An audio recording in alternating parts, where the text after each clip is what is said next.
life of the people of Israel. After 40 years wandering in the wilderness and the loss of their great leader Moses, the Israelites now stood at the threshold of the Promised Land, ready to begin the conquest that God had planned for generations. The book of Joshua marks the fulfillment of the promises made to Abraham, Isaac, and Jacob. This is the moment when faith turns into action, when God's words become tangible reality. We will see how God prepared Joshua to lead this great mission, how he rallied the people, and how the first steps of the conquest began through a reconnaissance mission that would reveal not only the strength of their enemies, but also the presence of unexpected allies. This is a story about how God equips those he chooses to fulfill his purposes, even when the challenges seem insurmountable. Joshua's story opens with the report of Moses' death and God's call to Joshua.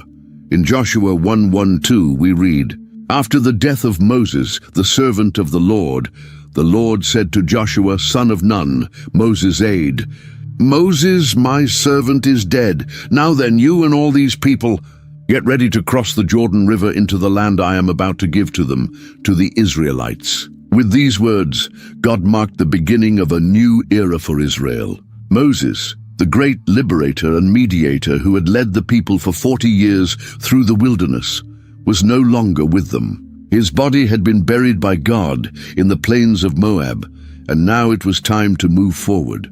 Joshua, who had served Moses faithfully for years, watching and learning from his mentor, now stood alone before the greatest responsibility a man could bear, leading God's chosen people to take possession of the Promised Land. Perhaps fear and uncertainty crept into his mind. After all, how could he possibly fill the shoes of a man who spoke with God face to face? But God, who knows the human heart, did not leave Joshua without assurance. In Joshua 1:3-4, he makes a solemn declaration, reaffirming his promise concerning the land. "I will give you every place where you set your foot, as I promised Moses. Your territory will extend from the desert to Lebanon, and from the great river, the Euphrates, all the Hittite country, to the Mediterranean Sea in the west." This wasn't just any land. It was a vast and rich territory, stretching from the Sinai Desert in the south to the mountains of Lebanon in the north, from the Mediterranean Sea in the west to the Euphrates River in the east. But land alone meant nothing without the promise of divine presence. That's why in Joshua 1:5, God adds, "No one will be able to stand against you all the days of your life. As I was with Moses, so I will be with you. I will never leave you nor forsake you." This was the greatest assurance Joshua could receive. The continual presence and power of God would accompany him through every battle, every decision, and every moment of doubt. Then, 3 times, as if to underscore the importance of the message, God gives Joshua a command. First, in Joshua 1:6, "Be strong and courageous, because you will lead these people to inherit the land I swore to their ancestors to give them." Then, in verse 7, "Be strong and very courageous. Be careful to obey all the law my servant Moses gave you. Do not turn from it to the right or to the left, that you may be successful wherever you go." And finally, in verse 9, "Have I not commanded you? Be strong and courageous. Do not be afraid. Do not be discouraged, for the Lord your God will be with you wherever you go." Courage and strength were not optional for Joshua. They were divine mandates. But that courage wasn't to come from his own strength or military experience. It was to be grounded entirely in his trust in God's presence and power. And how was he to nurture that trust daily? The answer lies in Joshua 1:8. "Keep this book of the law always on your lips. Meditate on it day and night, so that you may be careful to do everything written in it. Then you will be prosperous and successful." Joshua's success would not depend solely on the sword, but on his continual meditation on God's word. The military conquest would be preceded and upheld by a spiritual conquest, the leader's daily submission to divine instruction. Encouraged and strengthened by these divine promises, Joshua did not waste time. In Joshua 1:10-11, we see his first act as leader. So Joshua ordered the officers of the people, "Go through the camp and tell the people, get your provisions ready. 3 days from now, you will cross the Jordan here to go in and take possession of the land the Lord your God is giving you for your own." The new leader proved to be decisive and practical. While God's promises formed the spiritual foundation of his leadership, Joshua knew the people also needed clear instructions and logistical preparation. 3 days. That was the time frame. Enough to gather provisions, organize equipment, and above all, mentally prepare for the monumental task ahead. Their aimless wandering was over. A clear goal now lay before them, to cross the Jordan and take hold of the land God had promised them. However, there was one specific matter to address. 2 tribes, Reuben and Gad, and half of the tribe of Manasseh had already received their inheritance east of the Jordan, in the territory conquered under Moses' leadership. It wouldn't be fair for them to settle while their fellow Israelites still had battles to fight. That's why in Joshua 1:12-15, Joshua addresses them directly. But to the Reubenites, the Gadites, and the half-tribe of Manasseh, Joshua said, "Remember the command that Moses, the servant of the Lord, gave you after he said, 'The Lord your God will give you rest by giving you this land. Your wives, your children, and your livestock may stay in the land that Moses gave you east of the Jordan. But all your fighting men, ready for battle, must cross over ahead of your fellow Israelites. You are to help them until the Lord gives them rest, as he has done for you, and until they too have taken possession of the land the Lord your God is giving them. After that, you may go back and occupy your own land, which Moses, the servant of the Lord, gave you east of the Jordan toward the sunrise." This was the special challenge for these tribes. Even though they had already secured their own lands, they were to keep fighting until all their fellow Israelites had received their inheritance as well. It was a core principle. The well-being of the community was to come before individual comfort. No tribe could consider itself truly blessed while others were still struggling. The response of these tribes, recorded in Joshua 1:16-18, revealed the spirit of unity that prevailed among the people. Then they answered Joshua, saying, "All that you command us, we will do, and wherever you send us, we will go. Just as we fully obeyed Moses, so we will obey you.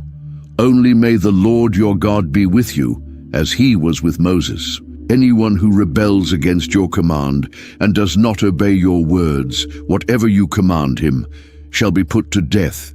Only be strong and courageous." The loyalty they pledged to Joshua was the same they had once shown to Moses. They recognized in him a divinely appointed authority and committed to following him with the same devotion. Notably, the final words of their response echoed the very command God had given Joshua: "Be strong and courageous." It was as if the people were returning to their leader the same message of encouragement that God had spoken to him. In this way, a circle of trust was established. God trusted Joshua, and the people trusted him too, recognizing that God was with their leader just as he had been with Moses. With the people prepared for the crossing of the Jordan and the conquest of the land, Joshua made a strategic decision. In Joshua 2:1 we read, "Then Joshua, son of Nun, secretly sent 2 men as spies from Shittim, saying, 'Go, look over the land, especially Jericho.' So they went and entered the house of a prostitute named Rahab and stayed there." Even though he had divine promises of victory, Joshua didn't neglect the human preparations that were still necessary. Faith in God didn't exclude prudence and strategy. The mission was kept secret. It wasn't announced to the entire camp. Only 2 men were selected, likely due to the discretion the task required. They didn't need an army to scout the land. They needed agile, observant men capable of blending in among the Canaanites without drawing attention. The specific target was Jericho. the first major fortress city the Israelites would face after crossing the Jordan. Located in a fertile region, it was known as the City of Palms and represented a strategic entry point for the conquest of the land. Its mighty walls were famous, designed to discourage any would-be invaders. If the Israelites could take Jericho, they would have opened the door to the interior of Canaan. The importance of this reconnaissance mission cannot be overstated. Before committing the entire people to battle, it was crucial to gather information about the terrain, the city's defenses, the morale of its inhabitants, and any potential weaknesses that could be exploited. Military intelligence has always been a decisive factor in warfare, and Joshua, as an experienced leader, understood this well. Interestingly, the spies didn't stay just anywhere. They went to the house of Rahab, a prostitute who lived along the city wall. At first glance, this choice might seem strange, but it was actually a strategically smart move. A prostitute's house would be a place where strangers coming and going wouldn't raise much suspicion. Moreover, because of her profession, Rahab likely had access to information and rumors from various parts of the city and neighboring regions. What the spies couldn't have anticipated was that this seemingly pragmatic choice would prove to be providential. At Rahab's house, they didn't just find temporary shelter. They found an unexpected ally who would become instrumental to the success of their mission and, later on, to the conquest of Jericho itself. The spies' stay at Rahab's house didn't go unnoticed for long. In Joshua 2:2-3, we read, "The king of Jericho was told, 'Look, some of the Israelites have come here tonight to spy out the land.' So the king of Jericho sent this message to Rahab, 'Bring out the men who came to you and entered your house, because they have come to spy out the whole land.'" The city's surveillance systems were remarkably effective. Strangers were quickly identified as potential Israelite spies, and the information reached the king without delay. The danger was real and imminent. The spies were cornered in enemy territory, and the outcome of their mission and their lives now depended on the actions of a Canaanite woman, a prostitute they barely knew. Anyone in her position would have had every reason to turn them in and win favor with the authorities.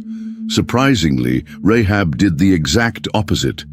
In Joshua 2:4-7, we see her cunning intervention.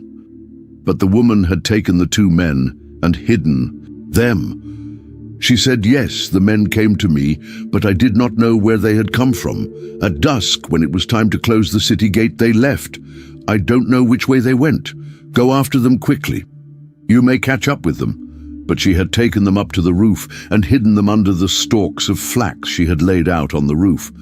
So the men set out in pursuit of the spies on the road that leads to the fords of the Jordan. And as soon as the pursuers had gone out, the gate was shut. Rahab's action was both bold and risky. First, she hid the spies on the roof of her house, under stalks of flax that were laid out to dry, an improvised but effective hiding place. Then she deliberately lied to the king's messengers, claiming the men had already left and pointing them in a false direction toward the Jordan. Her lie was convincing enough that the pursuers left in haste to chase after the supposed fugitives. The text specifically mentions that they headed to the fords and shallow crossing points in the river. Once the city gate was closed behind them, it gave the hidden spies a crucial window of time. Rahab's actions raised some complex ethical questions. On one hand, she lied and betrayed her own people, something that under normal circumstances would be considered wrong. On the other hand, she acted out of a deep conviction about the God of Israel and his purpose in history, as we will see next. In this context, her lie can be seen as part of an act of faith, a choice to align herself with what she believed to be the right side of history, even if it meant going against her own nation. The hiding place on the rooftop, among the stalks of flax, was a seemingly small but significant detail. In ancient Middle Eastern homes, the roof was a common space used for various purposes: drying clothes, storing harvests, even sleeping on hot nights. The flax stalks laid out to dry before being processed provided a perfect hiding spot. Dense, enough to conceal the men, yet ordinary enough not to raise suspicion. While the pursuers chased a false lead, Rahab went up to the roof to speak with the spies. What followed was one of the most astonishing declarations of faith in the Bible. In Joshua 2:8-11, the Canaanite prostitute reveals a remarkable understanding of the God of Israel. Before the spies lay down for the night, she went up on the roof and said to them, "I know that the Lord has given you this land, and that a great fear of you has fallen on us, so that all who live in this country are melting in fear because of you. We have heard how the Lord dried up the water of the Red Sea for you when you came out of Egypt, and what you did to Sihon and Og, the two kings of the Amorites east of the Jordan, whom you completely destroyed. When we heard of it, our hearts melted in fear, and everyone's courage failed because of you. For the Lord your God is God in heaven above and on the earth below." This speech reveals that Rahab, though a Canaanite, recognized the power of Israel's God. She not only knew of the miraculous acts God had performed, the parting of the Red Sea and the defeat of powerful Amorite kings, but she also understood their significance. Her confession, "The Lord, your God is God in heaven above and on the earth below," was a monotheistic declaration of faith in a culturally polytheistic context. Rahab had come to believe that the God of Israel was not merely one among many, but the one true God, sovereign over all creation. Rahab also provided the spies with a crucial piece of intelligence: the psychological state of Jericho's inhabitants. "A great fear of you has fallen on us, and everyone's courage failed," were strategic insights. The reputation of the Israelites and their God had preceded them, and fear had already gripped their enemies before a single battle had taken place. The Canaanites weren't just aware of God's deeds, they were terrified by them, to the point of losing the will to fight. This was exactly the kind of information Joshua needed to hear. God had not only promised victory, he was already paving the way, weakening the enemy's resistance through fear. The battles were being won in the psychological realm even before the physical conflict began. Having made her confession of faith, Rahab made a request in Joshua 2:12-13. "Now then, please swear to me by the Lord that you will show kindness to my family, because I have shown kindness to you. Give me a sure sign that you will spare the lives of my father and mother, my brothers and sisters, and all who belong to them, and that you will save us from death." This request reveals both her faith and her familial love. She was certain Jericho would fall to the Israelites. Her concern wasn't if, but when. And her focus wasn't just on herself, but on her entire family. Even though she had broken ranks with her city, she remained loyal to her loved ones. Her plea for mercy was based on a principle of reciprocity. Just as she had shown mercy to the spies by protecting them, she asked for the same in return for herself and her family. The spies didn't hesitate to respond. In Joshua 2:14 they said, "Our lives for your lives. If you don't tell what we are doing, we will treat you kindly and faithfully when the Lord gives us the land." This was a solemn oath. They staked their own lives on the promise of safety for Rahab and her family, provided she kept the mission secret. With the pact made, it was time for the spies to escape. Joshua 2:15-16 gives us the details. "So she let them down by a rope through the window, for the house she lived in was part of the city wall. She said to them, 'Go to the hills so the pursuers will not find you. Hide yourselves there 3 days until they return, and then go on your way.'" Rahab's house was providentially located. It was built into the city wall, and its window opened to the outside, allowing for an escape route that bypassed the guarded city gates. The rope-lowering escape through the window was a practical solution for the spies, and that same window would later serve as the place for the sign that would save Rahab and her family. Rahab not only provided the means of escape, but also strategic advice. She knew the terrain and understood that the pursuers would be searching toward the east in the direction of the Jordan River. So, she advised the spies to go west to the hills and hide there for 3 days, long enough for the search party to give up and return to the city. Before leaving, the spies gave Rahab specific instructions for how she and her family would be spared when the Israelites attacked. Joshua 2:17-20 records it. Now the men had said to her, "This oath you made us swear will not be binding on us unless, when we enter the land, you have tied this scarlet cord in the window through which you let us down. And unless you have brought your father and mother, your brothers and all your family into your house. If any of them go outside your house into the street, their blood will be on their own heads. We will not be responsible.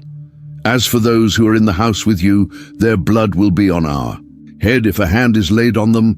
But if you tell what we are doing, we will be released from the oath you made us swear."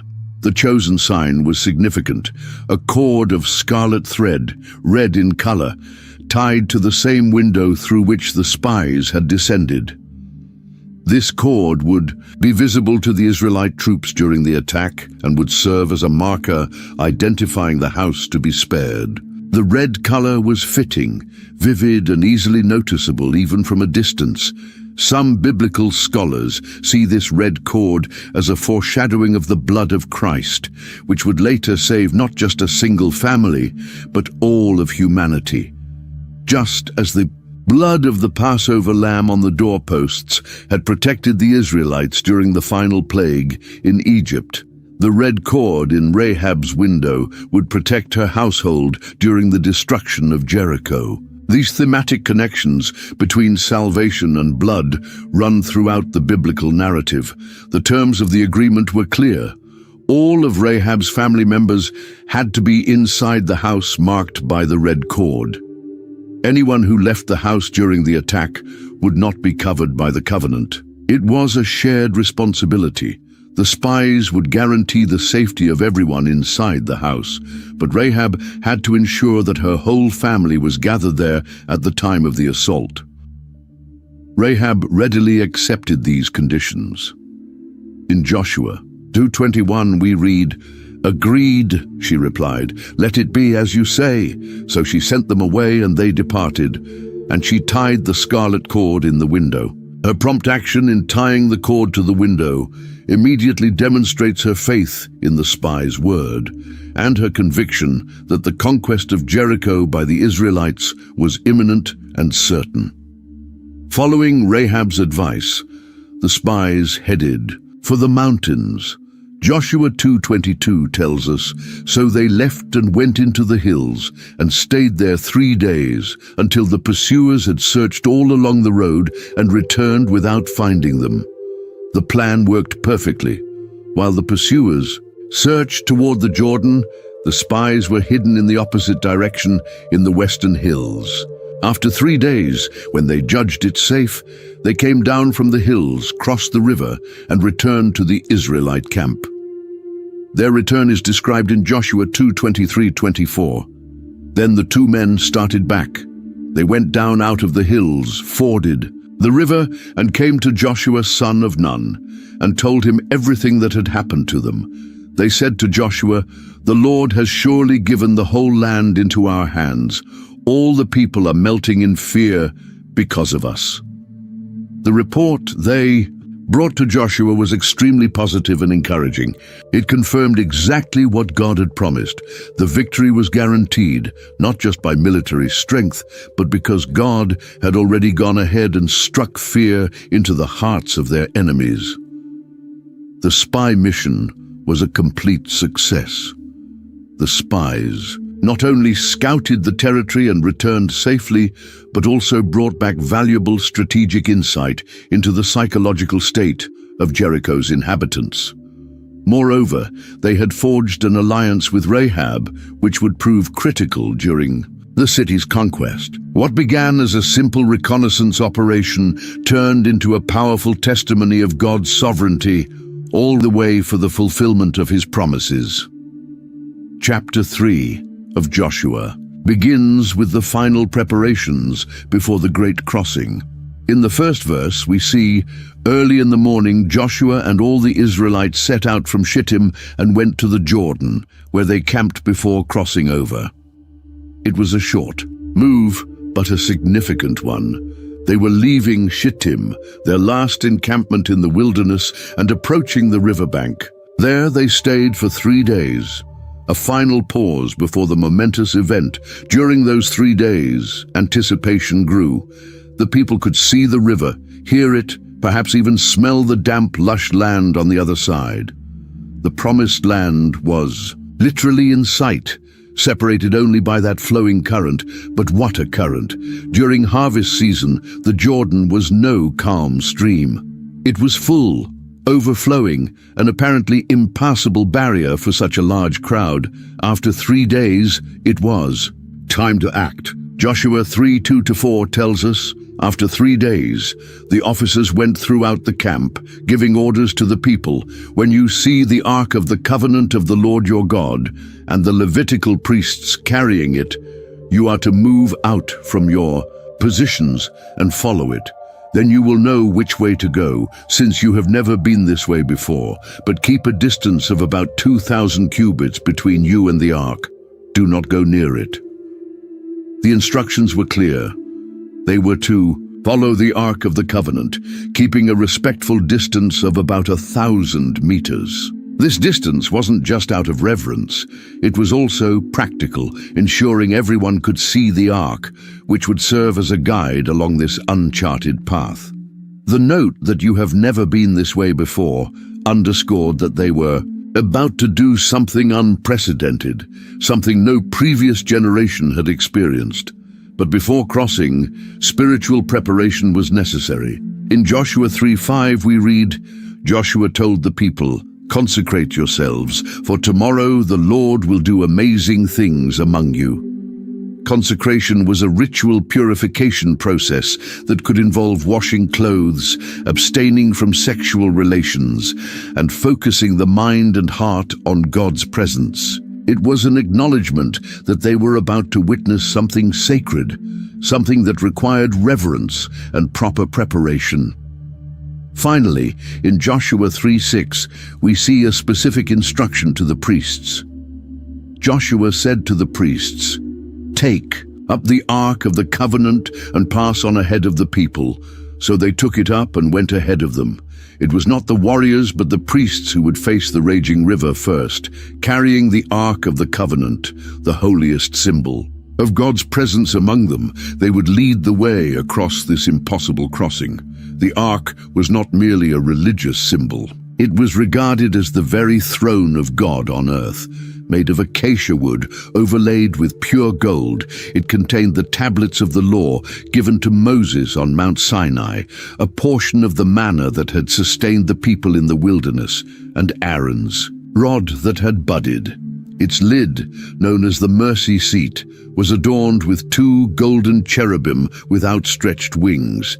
It was there, between the cherubim, that the divine presence would manifest. By placing the ark at the forefront, Joshua was visually declaring that it was God who would lead the way, who would confront the waters of the Jordan first. The people had no reason to fear because they were not advancing alone. God himself was going ahead of them. With the initial preparations complete, it was time for God to confirm Joshua's calling before all the people. In Joshua 3:7-8, the Lord speaks directly to his new leader. And the Lord said to Joshua, "This day I will begin to exalt you in the sight of all Israel, so that they may know that as I was with Moses, so I will be with you. You shall command the priests who carry the Ark of the Covenant, saying, when you come to the edge of the waters of the Jordan, you shall stand still in the Jordan." This was a decisive moment for Joshua. Until now, he had been known primarily as Moses' assistant, the man who stood in the shadow of a great leader. Now, God was about to confirm him publicly, to exalt him in the eyes of the people. The miracle that was about to unfold would not only showcase God's power, but would also validate Joshua's leadership. Faithful to God's instructions, Joshua addressed the people with confidence, delivering the message he had received. In Joshua 3:9-10, he declares, "Then Joshua said to the Israelites, 'Come here and listen to the words of the Lord your God.' He continued, 'This is how you will know that the living God is among you, and that he will certainly drive out before you the Canaanites, Hittites, Hivites, Perizzites, Girgashites, Amorites, and Jebusites.'" He emphasizes that their God is not a distant or inactive deity, but a living God present among them. And this living God was about to demonstrate his power in a way that would leave no doubt about his intent: to give them the promised land. The specific mention of the 7 nations, Canaanites, Hittites, Hivites, Perizzites, Girgashites, Amorites, and Jebusites, served as a reminder of God's promises and a preview of the victories to come. Next, Joshua gave specific instructions involving representatives from each tribe. In Joshua 3:12, he commands, "Now then, choose 12 men from the tribes of Israel, 1 from each tribe." These men would have a special role to play, as would be revealed later in the narrative. Finally, Joshua lays out in detail how the miracle would occur. In Joshua 3:13, he predicts, "And as soon as the priests who carry the ark of the Lord of all the earth, set foot in the Jordan, its waters flowing downstream will be cut off and stand up in a heap." This precise prediction was an extraordinary act of faith. Joshua was publicly staking his credibility as a leader on a very specific supernatural event. If the waters did not part exactly as he had described, his leadership would be seriously undermined right at the beginning. But he spoke with the confidence of someone who truly believed God would fulfill his word. The mention of the waters standing up in a heap paints a vivid picture of what was about to happen. The waters flowing from the river's source would be halted, as though hitting an invisible dam, while the waters below that point would continue toward the Dead Sea, leaving a stretch of dry riverbed in the middle. With these words, the stage was set. Anticipation had reached its peak. The people, the priests, and Joshua himself waited to see whether God would truly show his power as promised. The moment of truth had come. In Joshua 3:14-15, we see the beginning of the crossing. So, when the people broke camp to cross the Jordan, the priests carrying the Ark of the Covenant went ahead of them. Now the Jordan is at flood stage all during harvest, yet as soon as the priests who carried the Ark reached the Jordan and their feet touched the water's edge, the text makes a point of highlighting that the river was at its highest level, at flood stage, making the miracle even more striking. During harvest season, which fell around March and April, snowmelt from Mount Hermon caused the Jordan to swell significantly, making it far wider and deeper than at other times of the year. Priests carrying the heavy Ark of the Covenant stepped forward in faith. When their feet touched the rushing waters, something extraordinary happened, just as Joshua had predicted. In Joshua 3:16 we read, "The water from upstream stopped flowing. It piled up in a heap a great distance away at a town called Adam, in the vicinity of Zarethan, while the water flowing down to the Sea of the Arabah, that is the Dead Sea, was completely cut off. So the people crossed over opposite Jericho. The text is geographically precise. The waters were held back as far away as the town of Adam, located about 25 kilometers, 15 miles, north of the crossing point.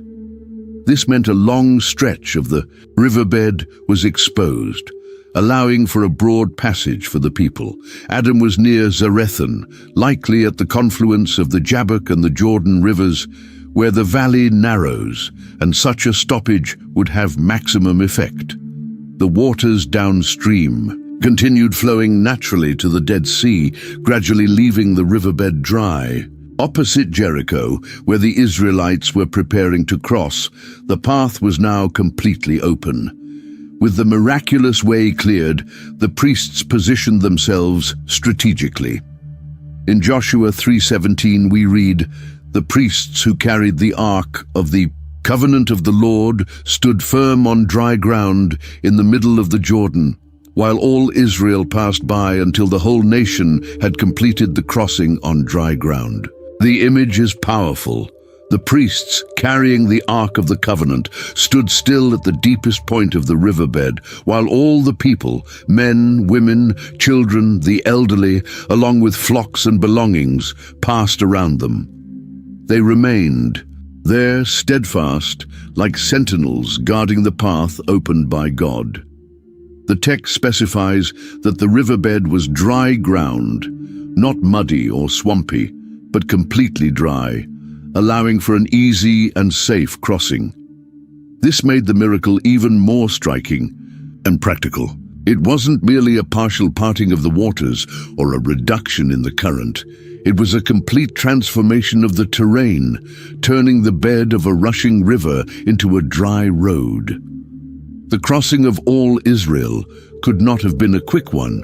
We're talking about hundreds of thousands of people, possibly more than 1 million, along with livestock and belongings. Even with a wide, dry riverbed, such a crossing likely took hours. Throughout all that time, the priests remained in position, holding the ark, symbolizing the constant presence of God who kept the waters at bay. This miracle clearly echoed the crossing of the Red Sea, which the previous generation had witnessed under Moses' leadership.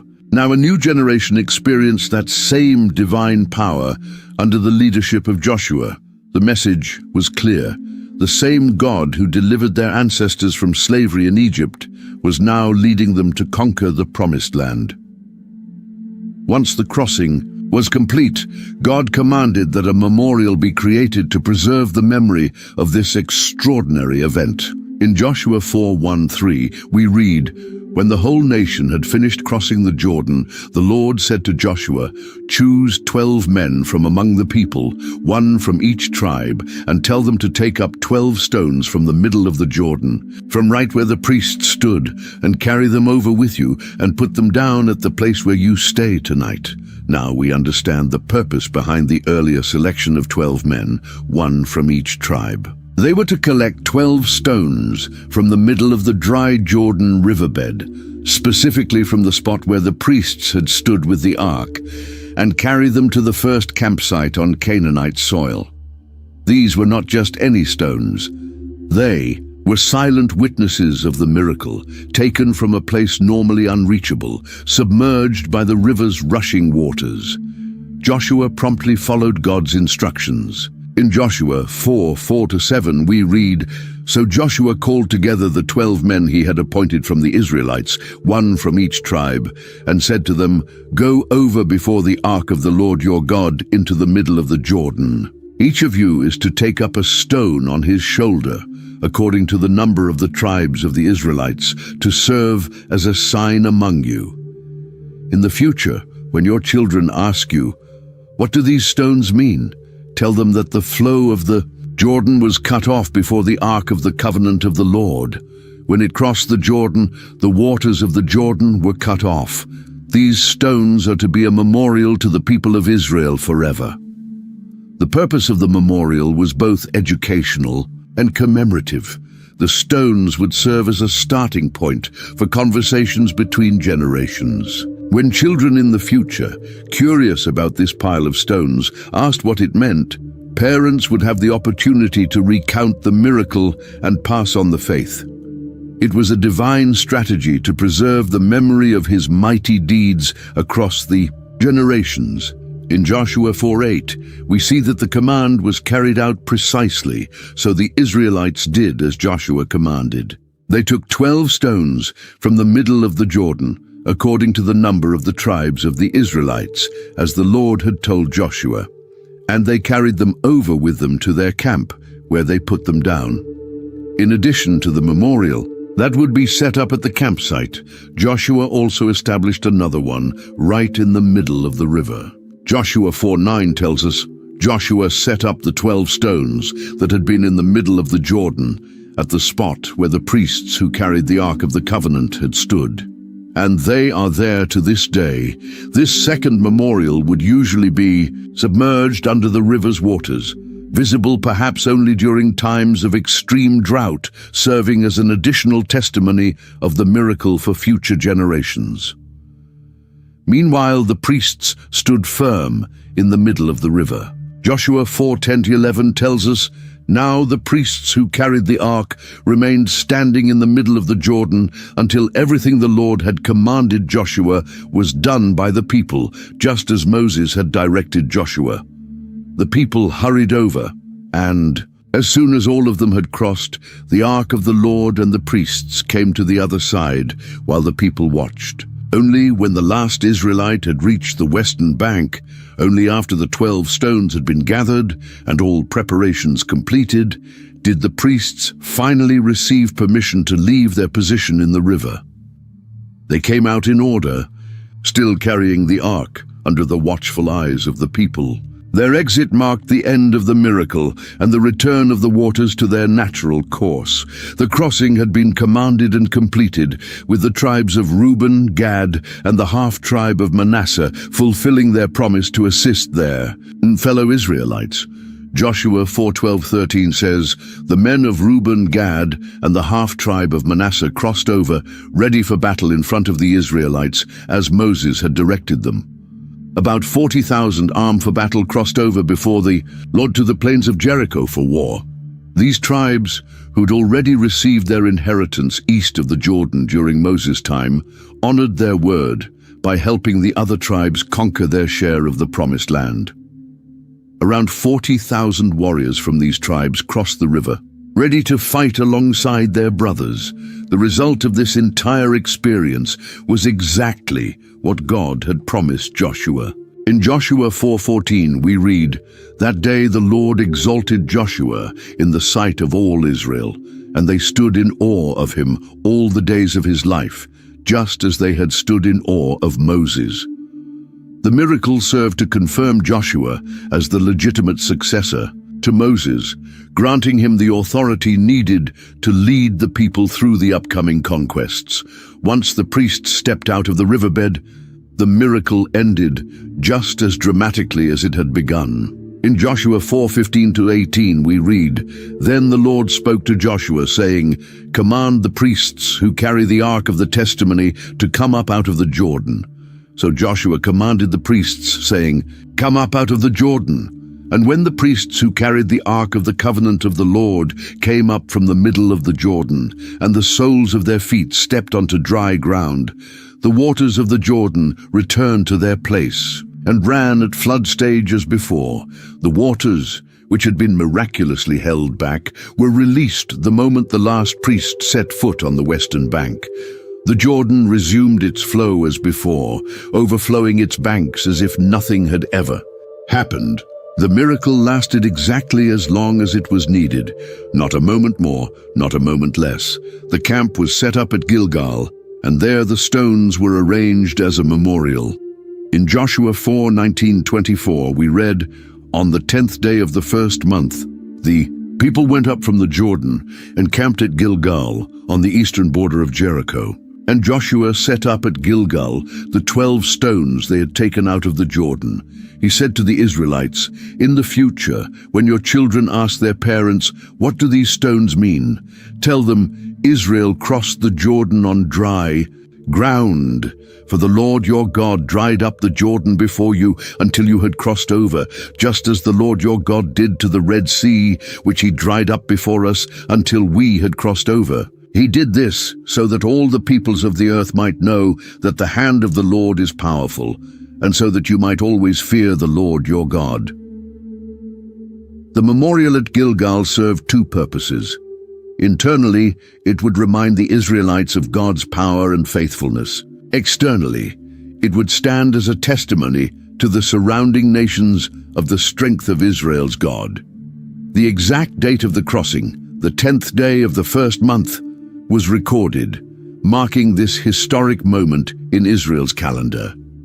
As Israel settled into its first encampment in Canaan, news of the Jordan River miracle spread rapidly, striking fear into the hearts of the land's inhabitants. In Joshua 5:1 we read, "Now when all the Amorite kings west of the Jordan and all the Canaanite kings along the coast heard how the Lord had dried up the Jordan before the Israelites until they had crossed over, their hearts melted in fear, and they no longer had the courage to face the Israelites."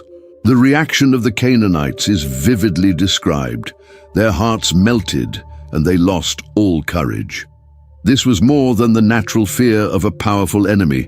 It was the dread of facing a people whose God could perform such wonders.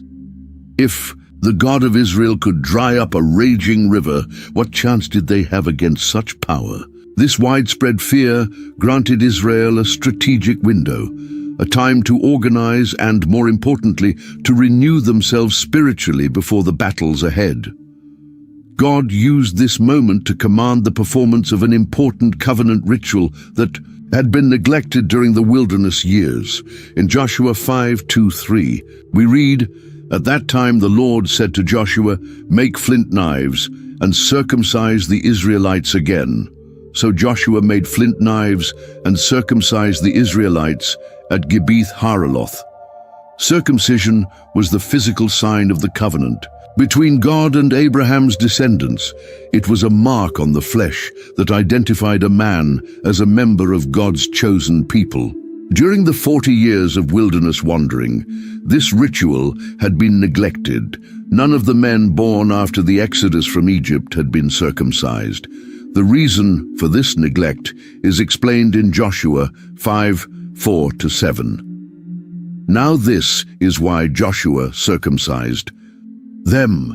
All those who came out of Egypt, all the men of military age, died in the wilderness on the way after leaving Egypt. All the people that came out had been circumcised, but all the people born in the wilderness during the journey from Egypt had not. The Israelites had moved about in the wilderness 40 years, until all the men who were of military age when they left Egypt had died, since they had not obeyed the Lord. For the Lord had sworn to them that they would not see the land he had solemnly promised their ancestors to give us, a land flowing with milk and honey. So he raised up their sons in their place, and these were the ones Joshua circumcised. They were still uncircumcised because they had not been circumcised on the way. This new generation, born in the desert, needed to enter into the covenant before entering into battle. It was as if God were saying, before we conquer the land, we must establish who we are, the people of the covenant. Circumcision was a physical and painful reminder of their identity and commitment to God. This mass operation must have been a significant logistical and medical endeavor. In Joshua 5:8, we read, "And after the whole nation had been circumcised, they remained in the camp until they were healed." The healing process required time, during which the men were temporarily unfit for combat, yet another reason why the fear paralyzing the Canaanites was so providential. The place where this ritual took place was given a special name. In Joshua 5:9 we read, "Then the Lord said to Joshua, 'Today I have rolled away the reproach of Egypt from you.'" So the place has been called Gilgal to this day. The name Gilgal sounds like the Hebrew word for rolled away or removed. The reproach of Egypt may refer to the state of uncircumcision which was associated with the Egyptians, or perhaps to the general condition of shame and slavery that had defined their time in Egypt. With the circumcision complete, the Israelites were ready to celebrate their first Passover in the Promised Land. In Joshua 5:10, we read, "On the evening of the 14th day of the month, while camped at Gilgal on the plains of Jericho, the Israelites celebrated the Passover." The date, the 14th day of the first month, was exactly as prescribed in the law of Moses. This celebration marked not only the historic deliverance from Egypt, but also the partial fulfillment of the divine promises, now that they had finally entered the land promised to their ancestors. Right after Passover, another significant shift took place in the lives of the people. In Joshua 5:11-12 we read, "The day after the Passover, that very day, they ate some of the produce of the land, unleavened bread and roasted grain." The manna stopped the day after they ate this food from the land. There was no longer any manna for the Israelites, but that year they ate the produce of Canaan. For 40 years, manna had been the miraculous food that sustained Israel in the wilderness. Now, as they began to eat the produce of the land, the manna ceased. It marked the end of an era and the beginning of a new one. They no longer needed supernatural provision from the desert, because they could now enjoy the natural fruits of the land flowing with milk and honey. This transition from manna to the harvests of Canaan symbolized the shift from a nomadic people wandering the desert to a people finally rooted in their own land. With the covenant renewed and the people spiritually prepared, Joshua turned his attention to the immediate military challenge, the fortified city of Jericho. As he scouted the area around the city, he had a supernatural encounter that would completely shift his perspective on the battle ahead. In Joshua 5:13, we read, "Now when Joshua was near Jericho, he looked up and saw a man standing in front of him with a drawn sword in his hand. Joshua went up to him and asked, 'Are you for us or for our enemies?' The appearance was sudden and mysterious, a warrior with sword drawn, ready for battle. Joshua's question was direct and practical. "Are you for us or for our enemies?" As a military leader, he needed to quickly determine whether this stranger was a friend or a threat. The stranger's response in Joshua 5:14 revealed his true identity. "Neither," he replied, "but as commander of the army of the Lord I have now come." Then Joshua fell face down to the ground in reverence and asked him, "What message does my Lord have for his servant?" He did not identify as Israelite or Canaanite. He stood above earthly allegiances. He was the commander of the army of the Lord, a heavenly figure who hadn't come to take sides, but to take charge. His answer, "Neither," suggested that Joshua's question was misframed. This wasn't about choosing a human side. It was about aligning with God's divine purpose. Joshua's reaction was immediate and appropriate. He fell face down in reverence, a gesture reserved for divine worship, and placed himself in the posture of a servant, awaiting instructions. "What message does my Lord have for his servant?" Joshua recognized that he stood in the presence of someone worthy of worship, likely a manifestation of God himself or a high-ranking celestial being. The sacred nature of the encounter was confirmed in Joshua 5:15. The commander of the Lord's army replied, "Take off your sandals, for the place where you are standing is holy." And Joshua did so.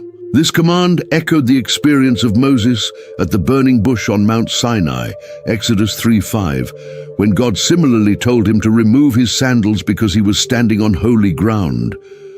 By repeating this instruction, the commander of the Lord's army was establishing continuity between Moses' divine commission and Joshua's present mission. Removing one's sandals was an act of reverence and humility. Sandals, having walked through dust and dirt, symbolized worldly contamination.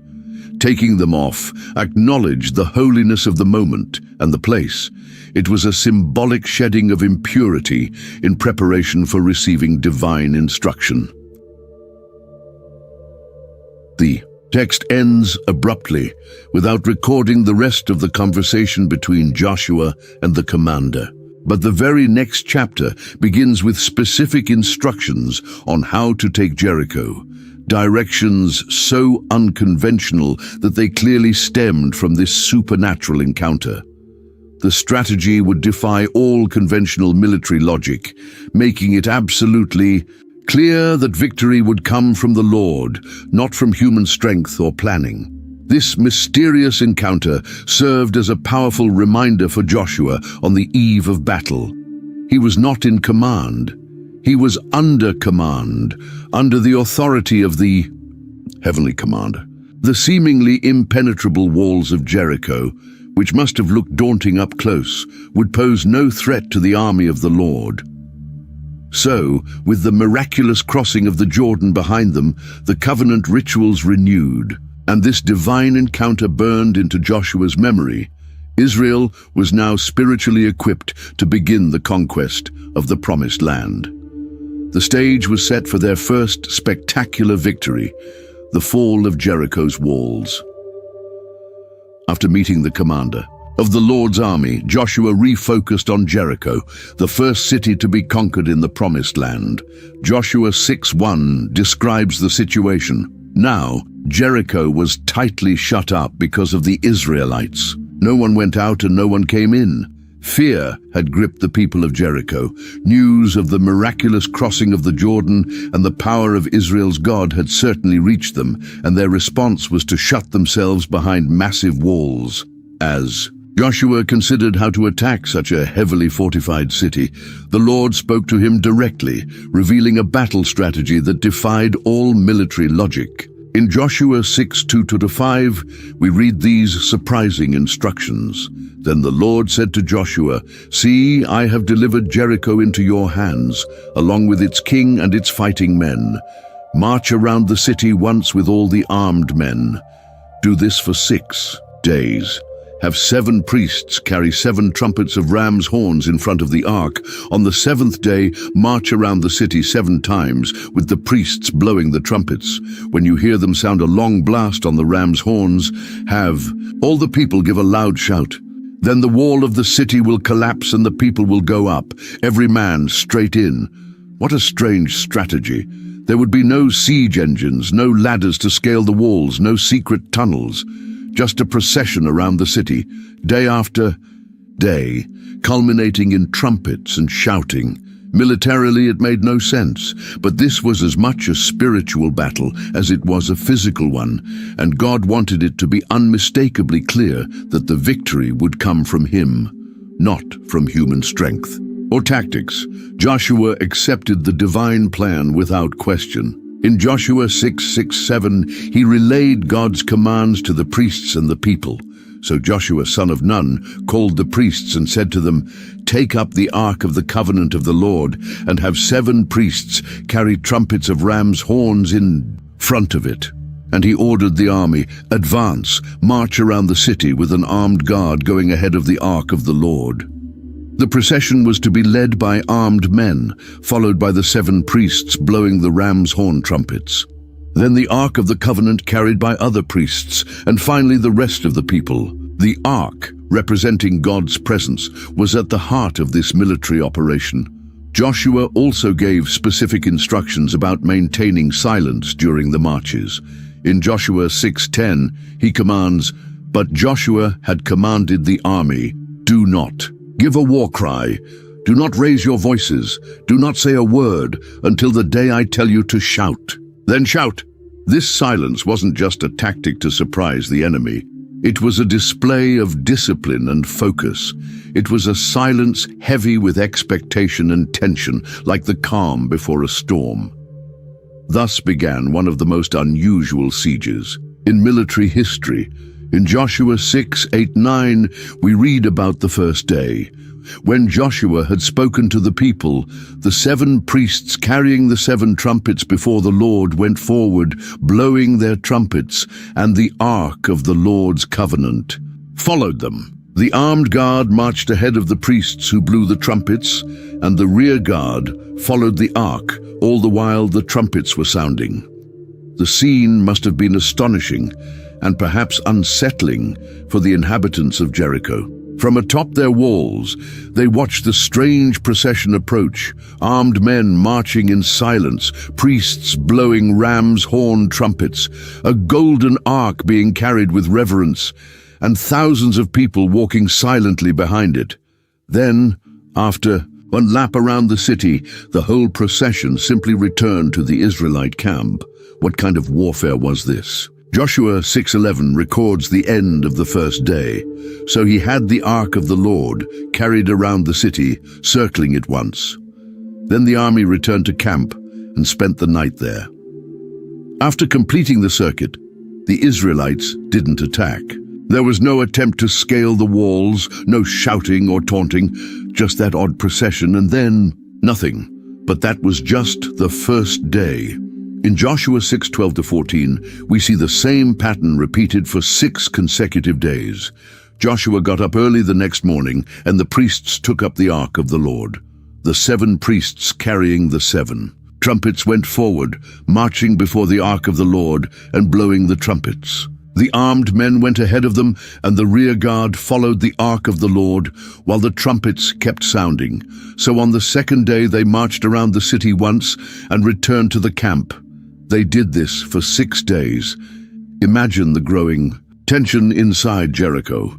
Each morning the watchman would see the same procession coming. Day after day, the same silent march, the same trumpets, one full circuit around the city, and then the withdrawal with no attack. What were the Israelites planning? When would the real assault begin? The psychological strain must have been immense, with fear and anxiety building by the day. For the Israelites, those 6 days of silent marching were an exercise in faith and patience. God could have brought Jericho's walls down instantly, but he chose a process that required persistence and unwavering obedience. For 6 days they marched, watched, waited, and trusted, knowing that God would act at the right time. The ram's horn trumpets, known in Hebrew as shofar, had special significance. They were used in religious ceremonies and also as signals. In battle, their piercing sound could be heard from far away and stirred deep emotional responses. In the hands of the priests circling Jericho, they symbolized both a call to worship and a warning of coming judgment. The 7th day brought the climax of this unusual siege. But for now, at the close of the 6th day, both Jericho and Israel were left waiting, one gripped by fear, the other by faith, for the outcome of this divine strategy. The 7th day dawned differently from the others. In Joshua 6:15 we read, "On the 7th day, they got up at daybreak and marched around the city 7 times in the same manner, except that on that day they circled the city 7 times. The intensity had increased dramatically.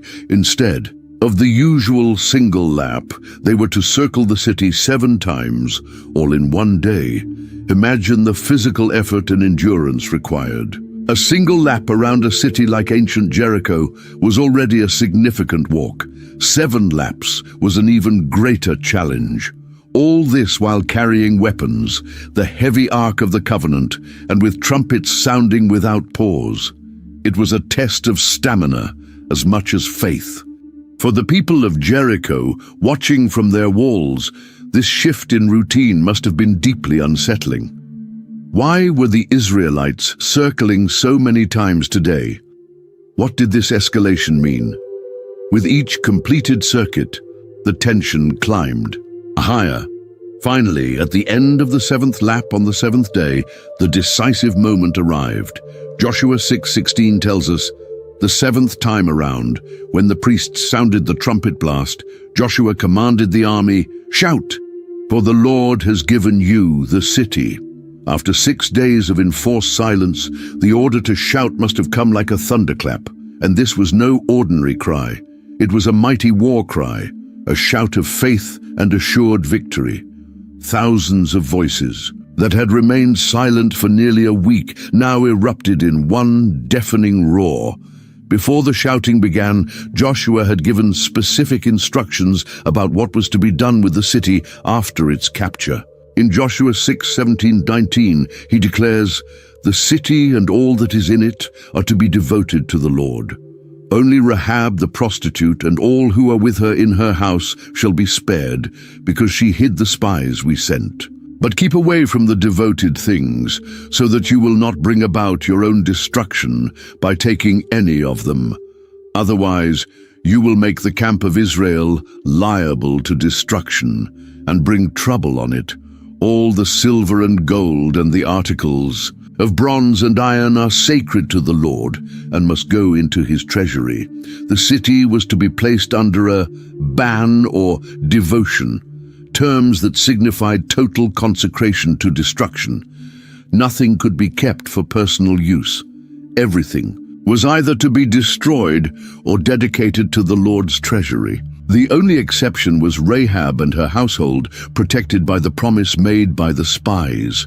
The climactic moment came, as described in Joshua 6:20, when the trumpet sounded, the army shouted, and at the sound of the trumpet, when the men gave a loud shout, the wall collapsed, so everyone charged straight in, and they took the city.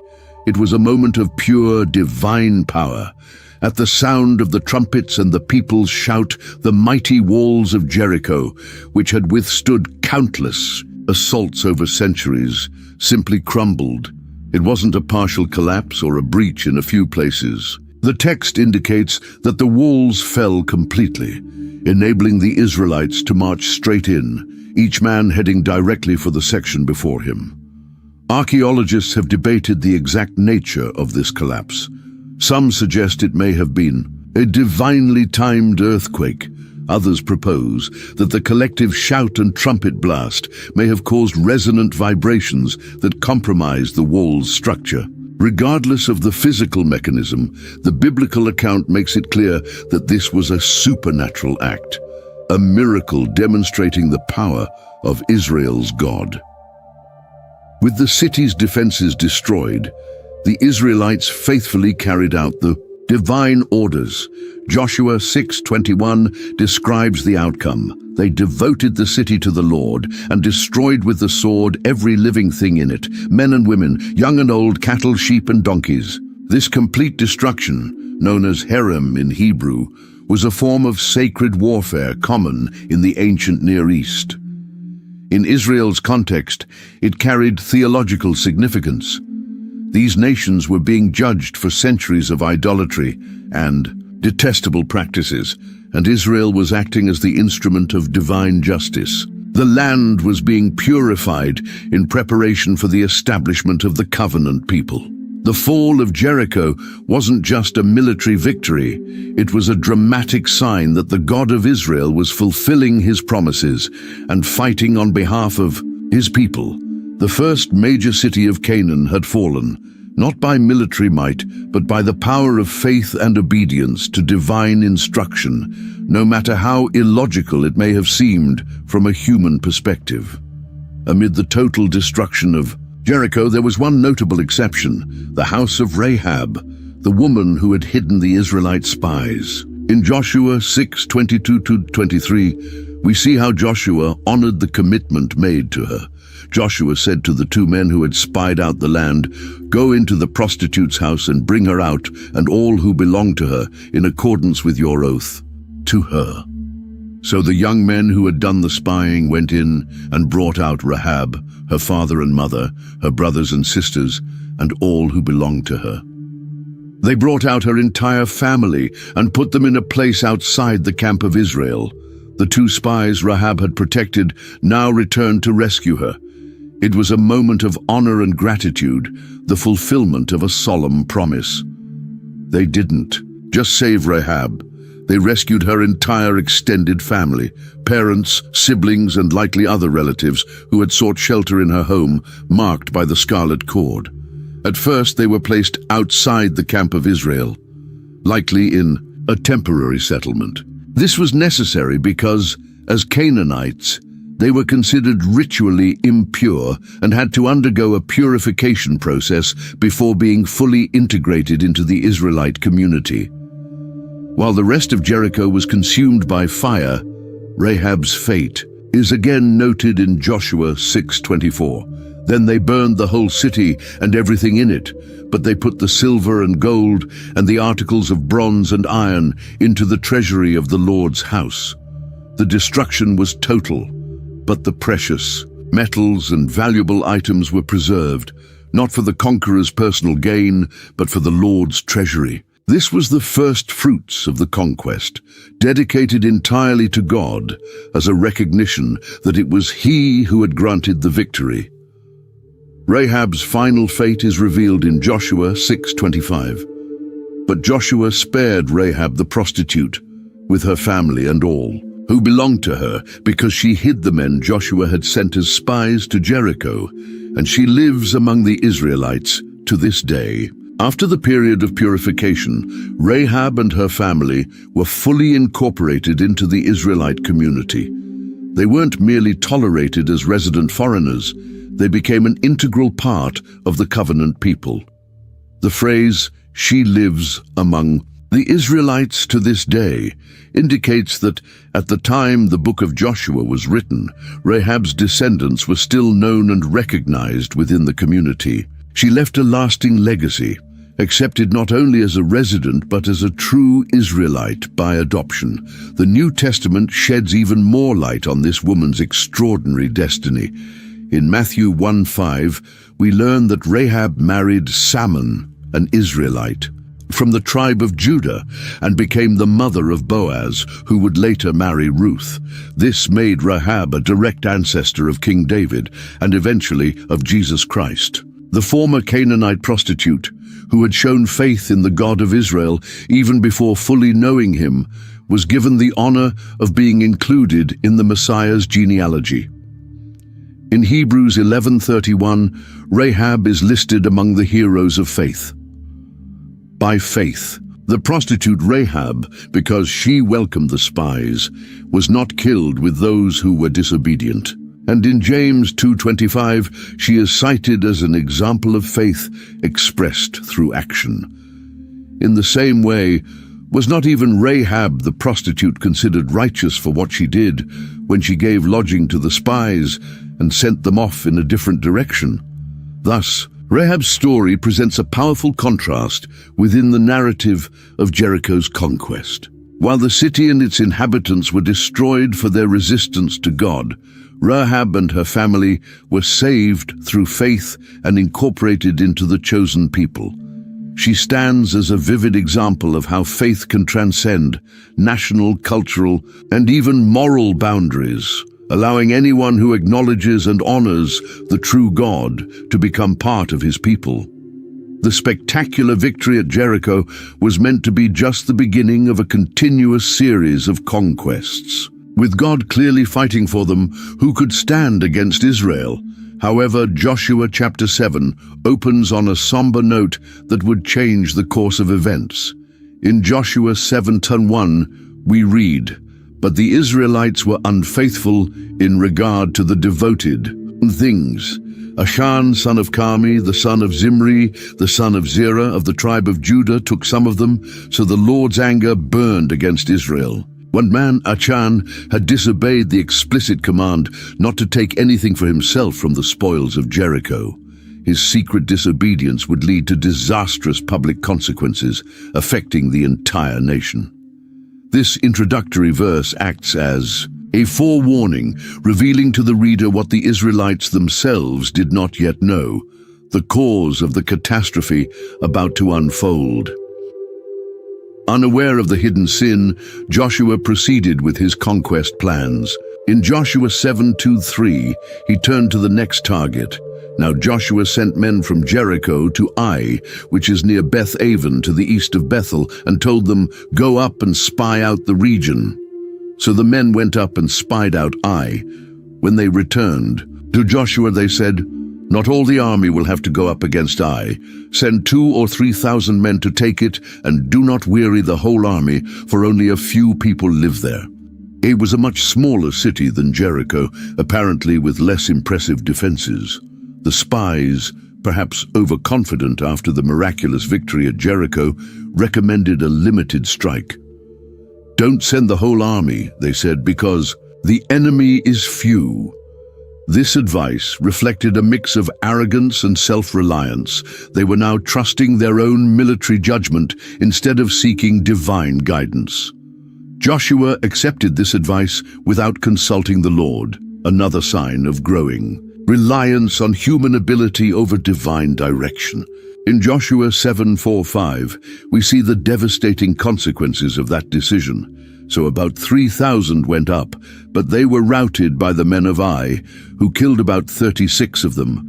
They chased the Israelites from the city gate as far as Shebarim and struck them down on the slopes. At this, the hearts of the people melted in fear and became like water. The result was a humiliating defeat. The same Israelites who had seen Jericho's mighty walls fall now fled in panic from a far smaller city. 36 men were killed, a relatively small number in military terms, but devastating for a people who had expected invincibility under God's protection. The people's reaction is described vividly. Their hearts melted and became like water. Fear and discouragement spread rapidly. If they couldn't defeat Ai, how could they possibly conquer the rest of the land? And even more troubling, where was the God who had promised to fight for them? Joshua's reaction was one of deep grief and confusion. In Joshua 7:6-9, we witness his anguish. Then Joshua tore his clothes and fell face down to the ground before the ark of the Lord, remaining there till evening. The elders of Israel did the same and sprinkled dust on their heads.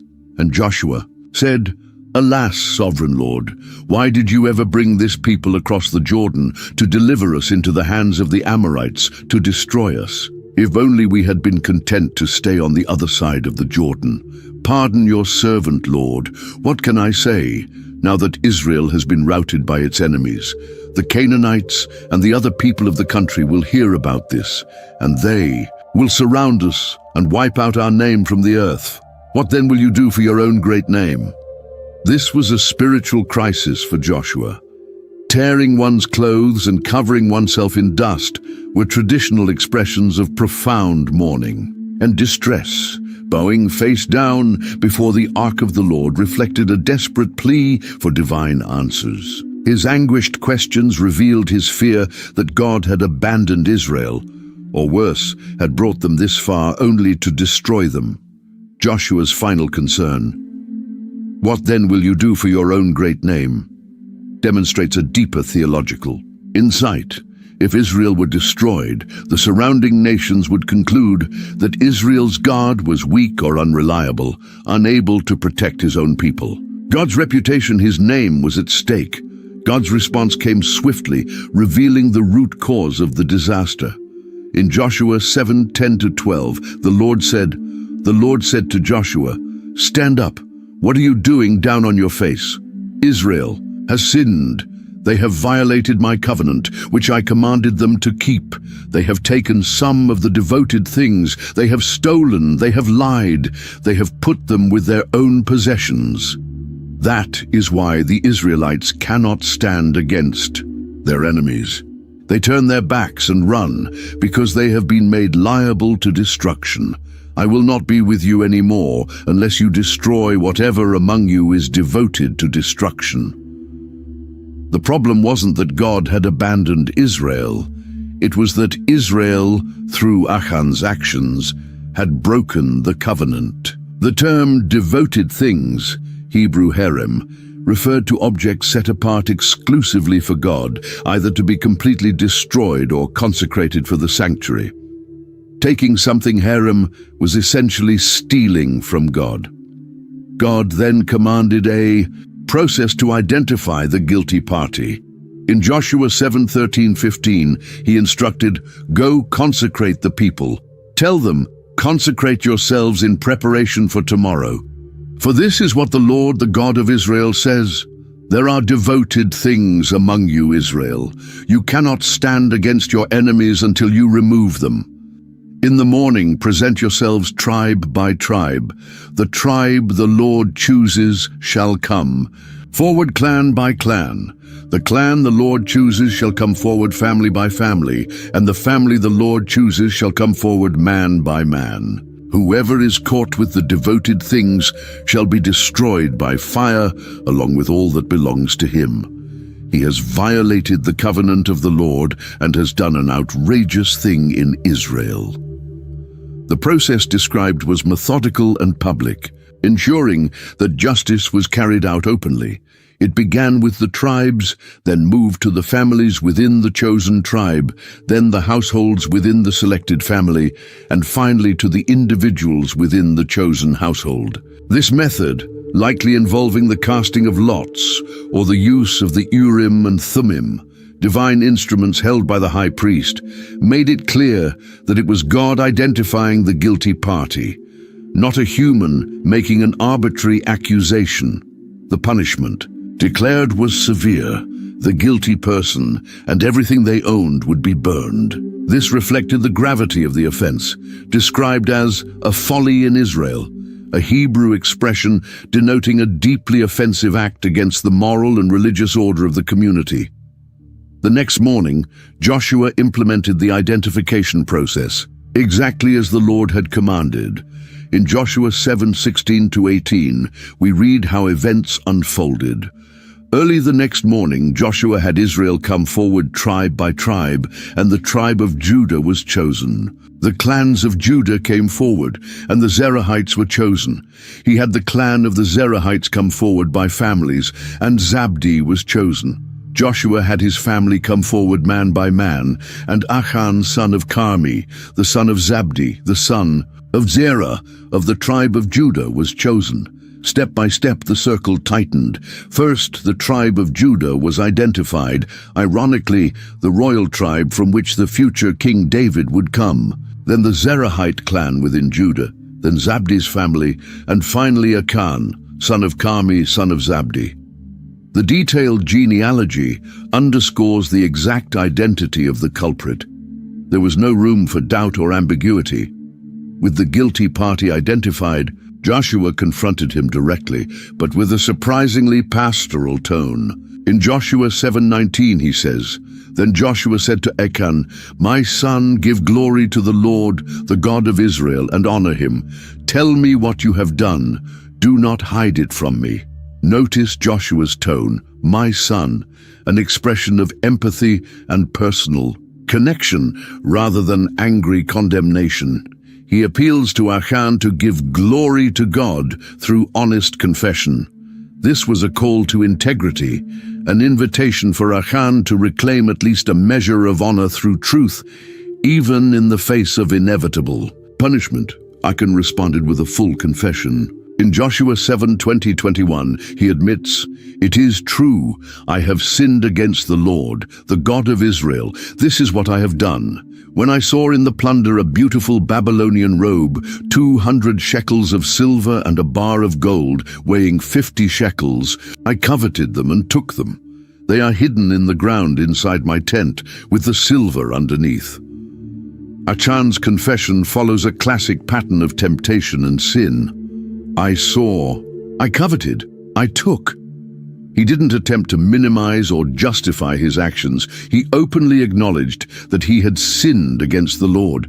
The items he took were significant: a fine Babylonian robe, likely a luxurious imported garment, 200 shekels of silver, a considerable sum, and a bar of gold weighing 50 shekels, around 570 grams. These were valuable, high-status objects, clear temptations to greed and the desire for wealth. To confirm the confession, Joshua sent messengers to verify.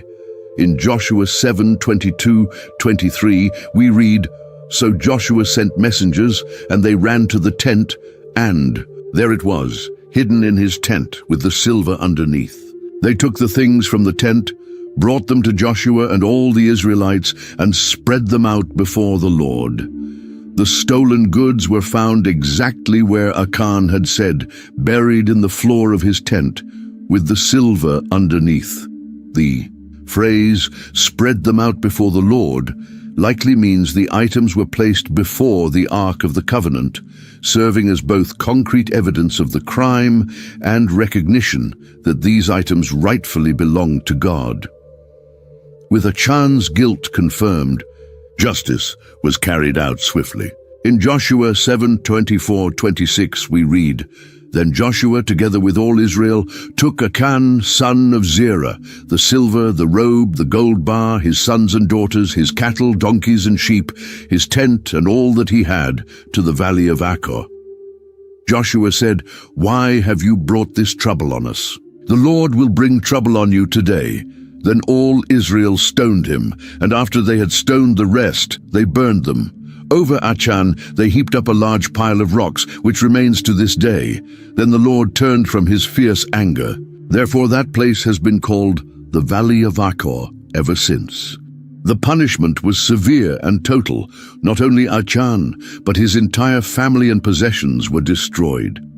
This collective judgment may seem unjust to modern sensibilities, but it reflected the ancient understanding of familial solidarity. In that cultural context, the family was seen as a unified whole, sharing in both blessings and consequences. Moreover, it's likely that Achan's family was aware of the theft. After all, the stolen items were hidden in their shared tent. The Ai's method of execution was twofold: stoning followed by burning, as previously prescribed. Stoning was a communal form of execution involving the collective participation of the people. Afterward, a large heap of stones was raised over the site as a permanent memorial, not to honor Achan, but to serve as a lasting reminder of the consequences of disobedience. The name given to the site, Valley of Achor, is significant. Achor in Hebrew means trouble or disaster, echoing Joshua's words. Why have you brought this trouble on us? The Lord will bring trouble on you today.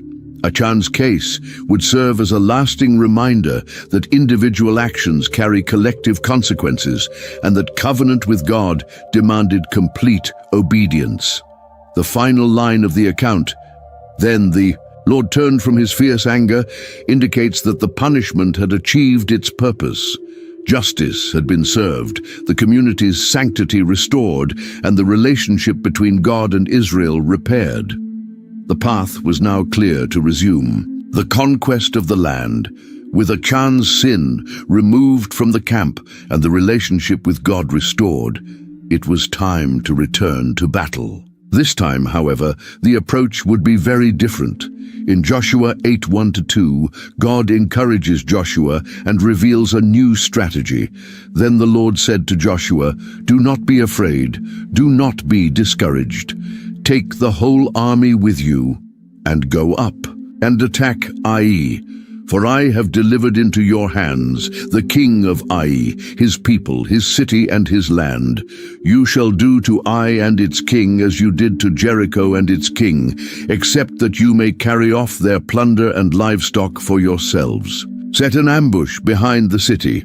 This new approach differed from the conquest of Jericho in two key ways. First, there would be no miraculous collapse of walls. Instead, they would use conventional military tactics, specifically ambush. Second, this time the Israelites were allowed to take the spoils and livestock for themselves, a sharp contrast to the previous command to destroy everything in Jericho.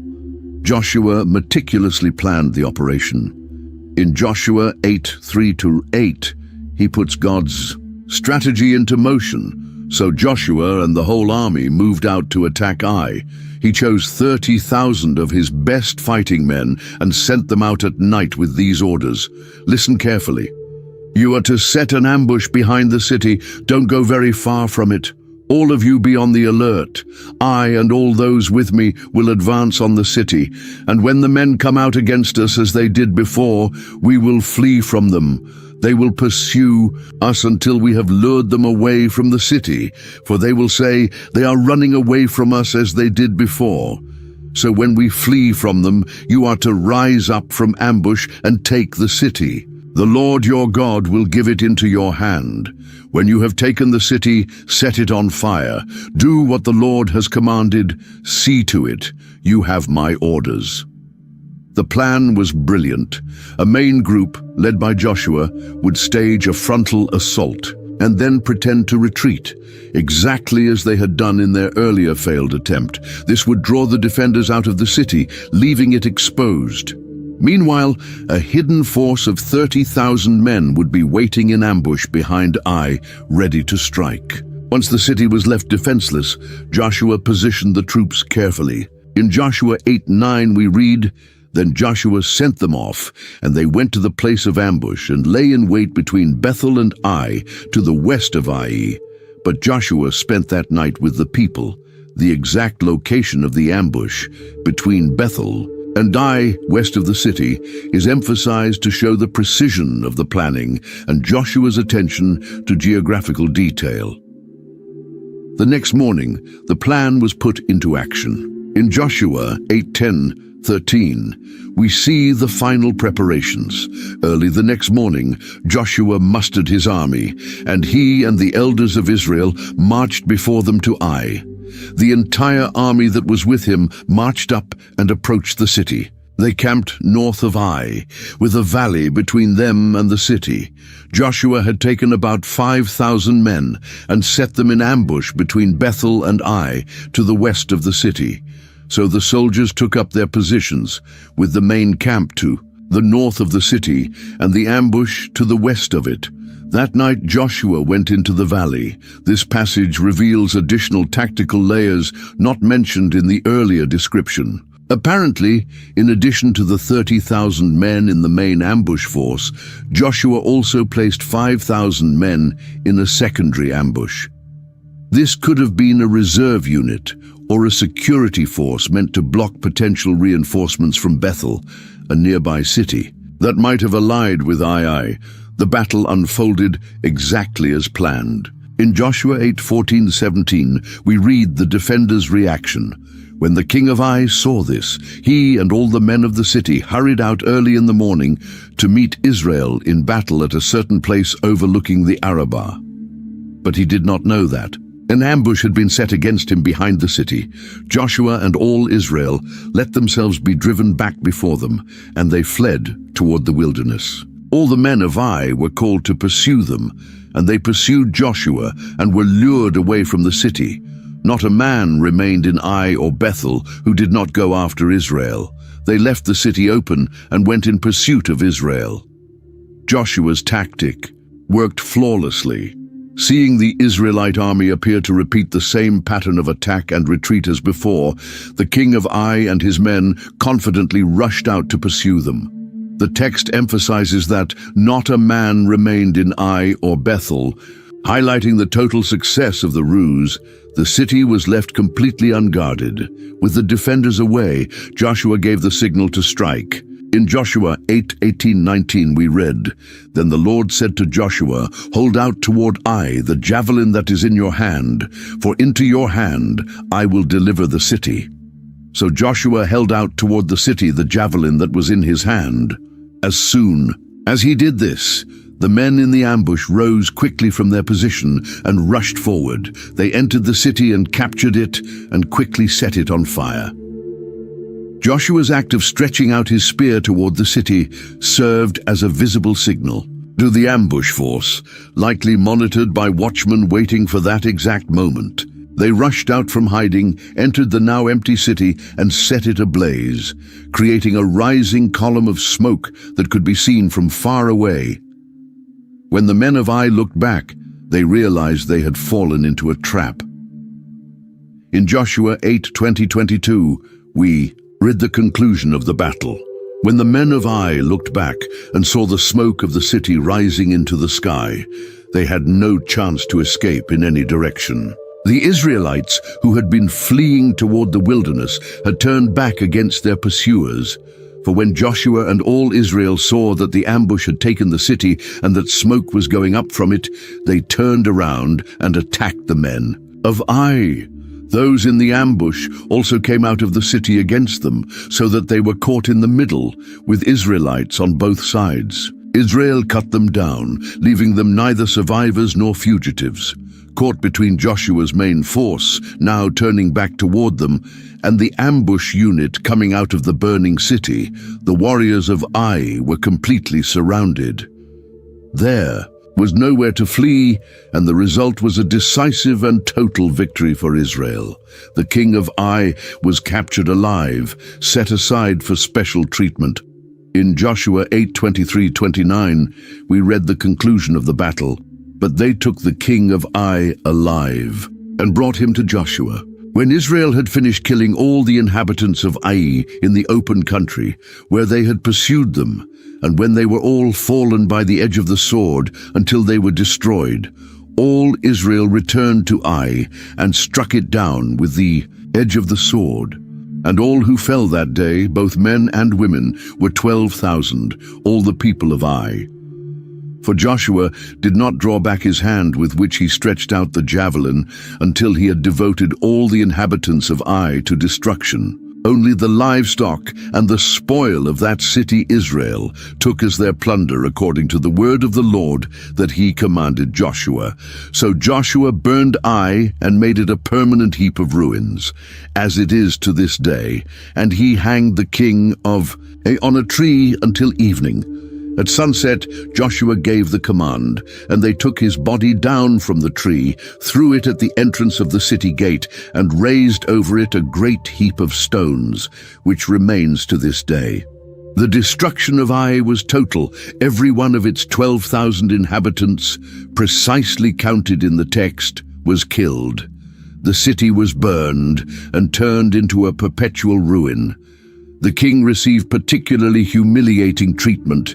He was hanged on a tree or wooden stake as a public demonstration of his defeat. At sunset, following the Mosaic law which prohibited leaving a body hanging overnight, Deuteronomy 21:22-23, his corpse was taken down and buried under a large heap of stones at the city gate. Unlike Jericho, this time the Israelites were allowed to take the livestock and the spoils for themselves, according to the word of the Lord. This showed that the earlier prohibition was not a universal principle for every conquest, but rather a specific command for the first fruits of the conquest, which was Jericho. The victory over Ai restored Israel's confidence and reaffirmed that God was still with them. The previous defeat had been due to disobedience, not divine abandonment. With Achan's sin removed from the camp and their relationship with God restored, Israel was now ready to continue the conquest of the Promised Land. The account of Ai's Vol illustrates an important spiritual principle. Divine forgiveness is real and complete, but it doesn't remove the need for wisdom, planning, and human effort. God didn't repeat the miracle of Jericho. Instead, he blessed Joshua's conventional military strategy. Both victories came from God, but through different means, a reminder that God works in diverse ways to fulfill his purposes. After the Ai victories at Jericho and Ai, Joshua led the people in a significant moment of spiritual renewal. In Joshua 8:30-31, he built an altar to the Lord, the God of Israel, on Mount Ebal, just as Moses, the servant of the Lord, had commanded the Israelites. An altar of uncut stones, on which no iron tool had been used. This altar, made of stones untouched by human tools, preserved the purity of worship as God had previously commanded through Moses. On this altar, Joshua offered two types of sacrifices: burnt offerings to the Lord and sacrificed peace offerings. Burnt offerings were completely consumed by fire, symbolizing total dedication, while peace offerings were partially eaten in a communal meal, representing fellowship with God and among the people. The next step in the ceremony involved the Word of God. In Joshua 8:32, there in the presence of the Israelites, Joshua wrote on the stones a copy of the law of Moses. These were not the same stones as the altar, but specially prepared stones coated with lime to provide a smooth surface for writing. This permanent inscription of the law marked the land as governed by divine principles. The ceremony continued with a powerful display involving the entire nation. Joshua 8:33 describes their arrangement. All Israel, with their elders, officials, and judges, were standing on both sides of the ark, half of them in front of Mount Gerizim, and half of them in front of Mount Ebal. The people were split between the two mountains, forming a natural amphitheater, with the Ark of the Covenant in the valley between them, just as Moses had commanded. The climax of the ceremony came when Joshua read the law aloud to all the people. In Joshua 8:34-35, he read all the words of the law, the blessings and the curses, just as it is written in the book of the law. There was not a word of all that Moses had commanded that Joshua did not read to the whole assembly of Israel, including the women and children and the foreigners who lived among them. No one was excluded from this covenant renewal, emphasizing that everyone needed to understand the terms under which they would live in the promised land. This ceremony demonstrated that the purpose of the conquest was not merely territorial expansion, but the establishment of a society built on God's law. Even in the midst of ongoing military campaigns, the Israelites paused to reaffirm their spiritual commitment, highlighting that obedience to God was the foundation of their mission. As Israel renewed its covenant with God, news of their victories began to spread, prompting different reactions among the inhabitants of Canaan. In Joshua 9:1-2, most of the local kings decided to form a military coalition to oppose the invaders. They gathered together to wage war against Joshua and Israel. However, one group chose a different approach. The inhabitants of Gibeon, a confederation of 4 cities, Gibeon, Kephirah, Beeroth, and Kiriath Jearim, resorted to cunning rather than confrontation. In Joshua 9:3-6, they resorted to a ruse and came as ambassadors from a distant land, bringing worn-out sacks, old wineskins, cracked and mended. They wore old patched sandals, and all the bread they took for the journey was dry and moldy. This elaborate disguise had a clear goal: to trick the Israelites into making a peace treaty, something forbidden with the peoples of Canaan, but permitted with distant nations. The Israelites were initially skeptical. In Joshua 9:7, they asked, "But perhaps you live near us, so how can we make a treaty with you?" But the Gibeonites persisted with a convincing story, referencing historical events in Joshua 9:9-13 that suggested a limited knowledge of Israel's activities. They spoke of the Exodus and the victories over Sihon and Og, but notably made no mention of the recent conquests of Jericho and Joshua, and the leaders made a crucial mistake, as identified in Joshua 9:14. They sampled their provisions, but did not inquire of the Lord. Relying solely on physical evidence and human judgment, they made a peace treaty sealed with a solemn oath. Joshua made a treaty of peace with them to let them live, and the leaders of the assembly ratified it by oath. 3 days later, the truth came to light. In Joshua 9:16-17, they heard that they were neighbors living near them and discovered that Gibeon was only a few miles away. The people reacted with outrage.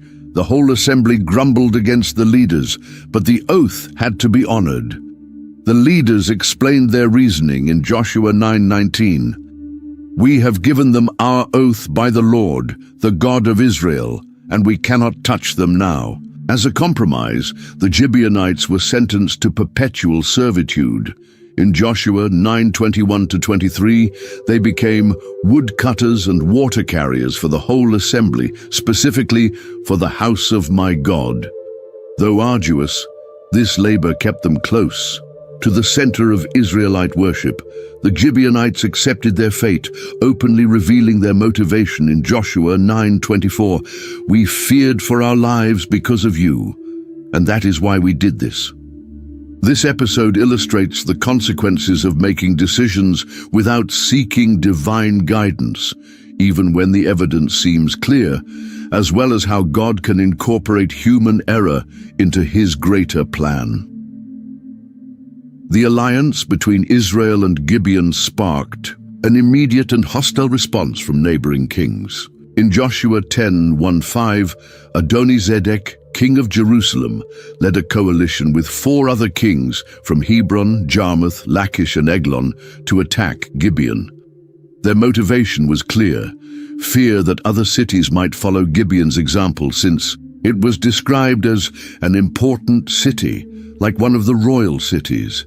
It was larger than Ai, and all its men were good fighters. Finding themselves surrounded by this powerful coalition, the Gibeonites sent an urgent plea to Joshua in Joshua 10:6, "Do not abandon your servants.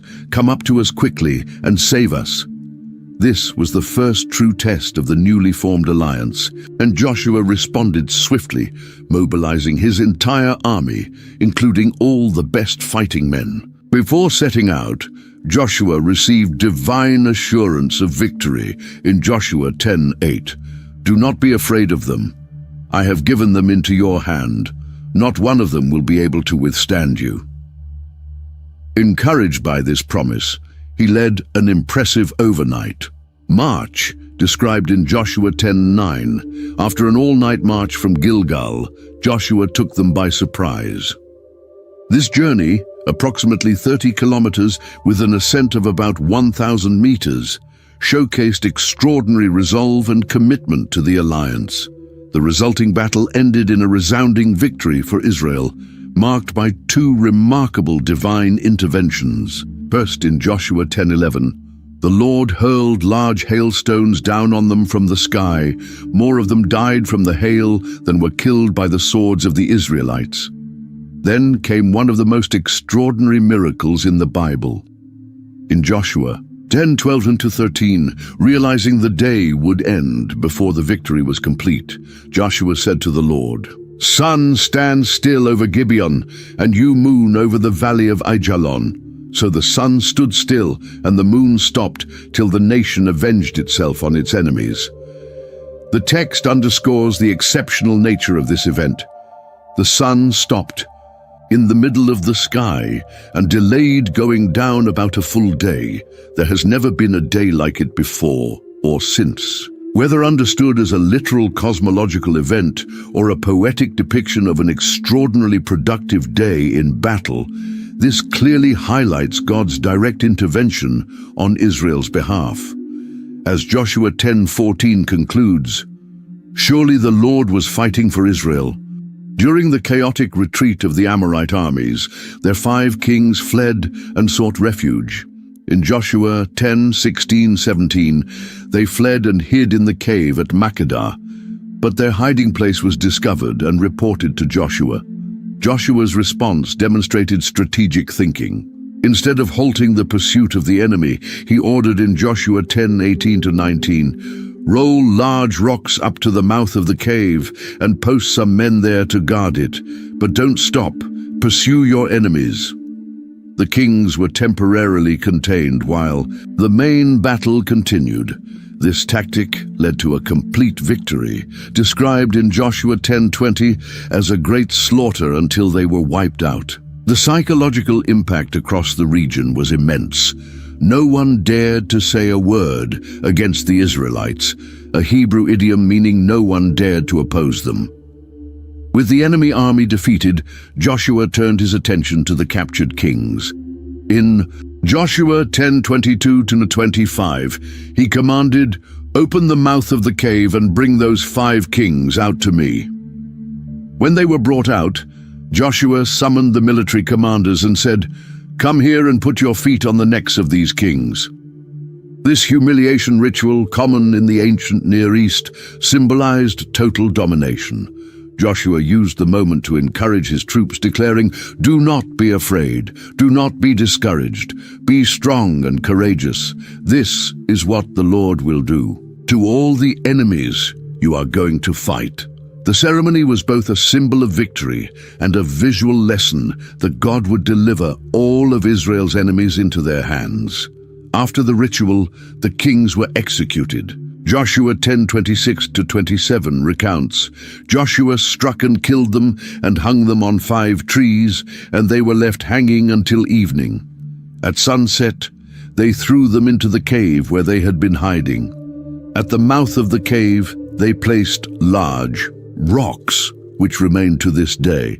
Their temporary hiding place thus became their permanent tomb. This victory marked only the beginning of a broader southern campaign."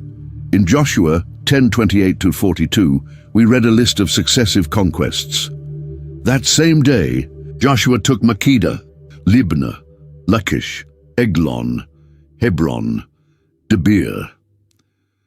These conquests spanned the entire region, from the coastal plain to the hill country of Judah, and from north of Jerusalem to the southern area of Kadesh Barnea.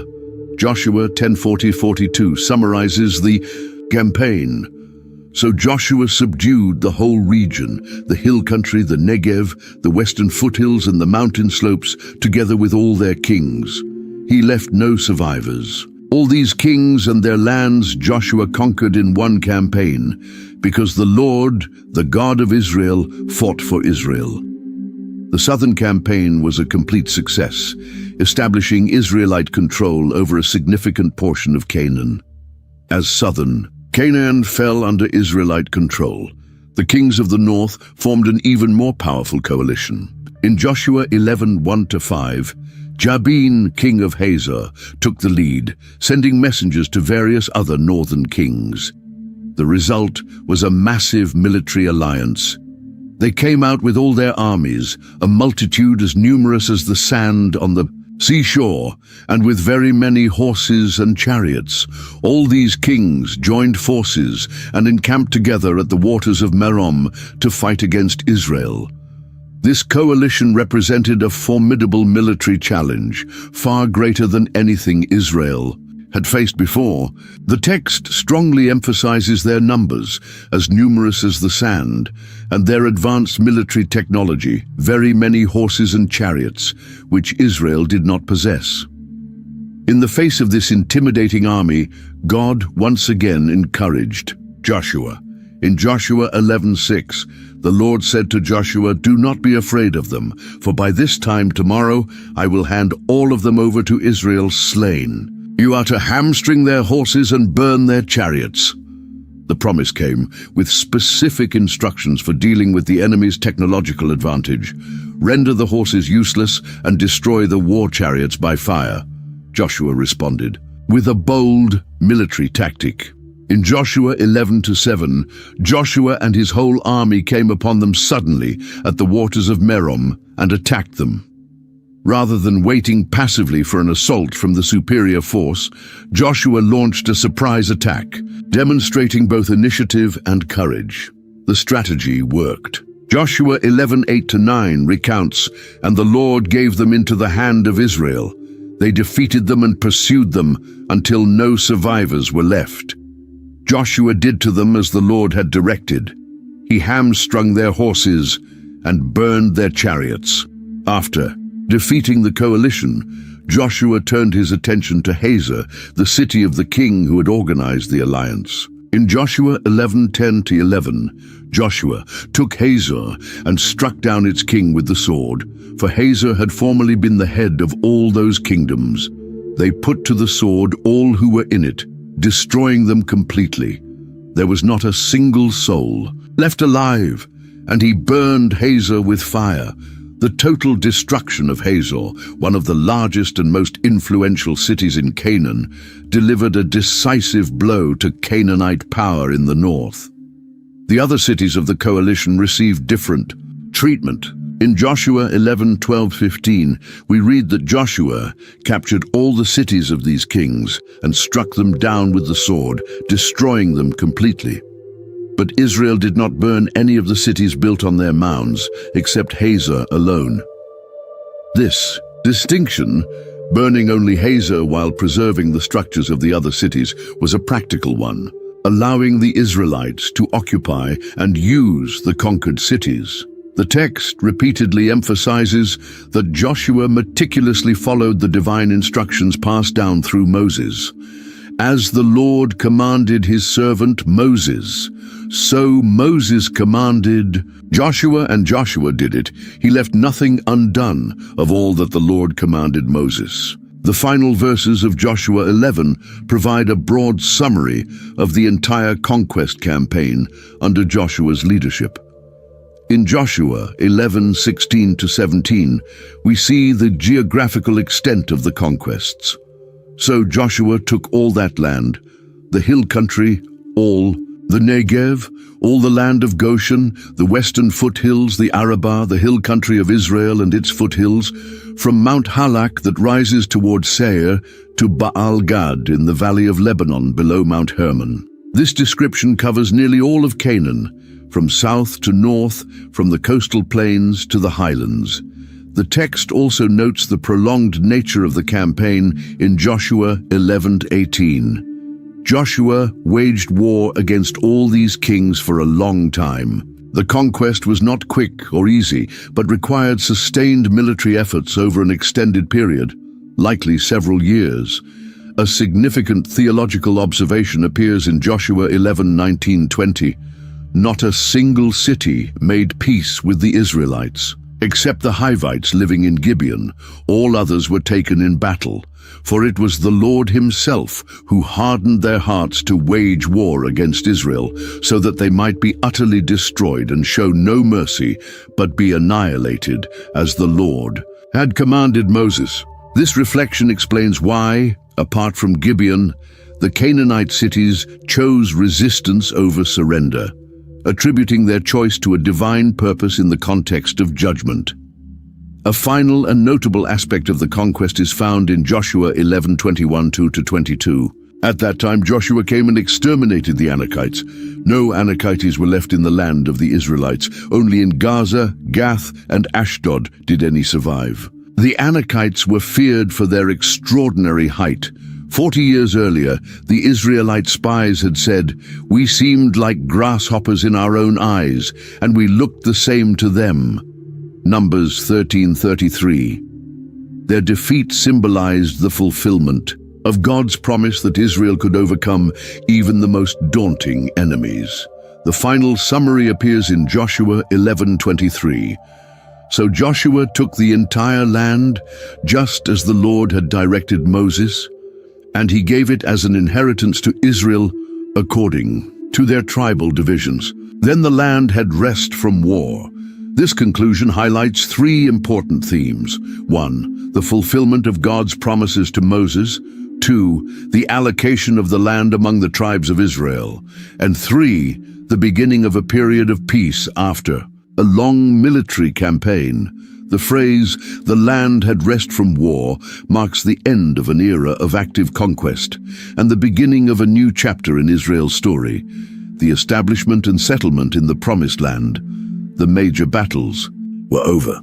The key cities had been taken, and although some Canaanite resistance remained, as noted in Joshua 13:1-7, most of the territory was now under Israelite control. God's promise to Abraham, Isaac, and Jacob was being fulfilled before the eyes of this generation. After the great battles and conquests, the book of Joshua pauses to account for the victories. In Joshua 12:1 we read, "These are the kings of the land whom the Israelites defeated, and whose land they took over east of the Jordan, from the Arnon Gorge to Mount Hermon, including all the eastern Arabah." First, the text recalls the conquests under Moses before the crossing of the Jordan. In Joshua 12:2-3, Sihon, king of the Amorites, is mentioned. Sihon, king of the Amorites, who reigned in Heshbon. He ruled from Aroer on the rim of the Arnon Gorge, from the middle of the gorge to the Jabbok River, which is the border of the Ammonites. This included half of Gilead. His territory was vast, stretching from the Arnon in the south to the Jabbok in the north.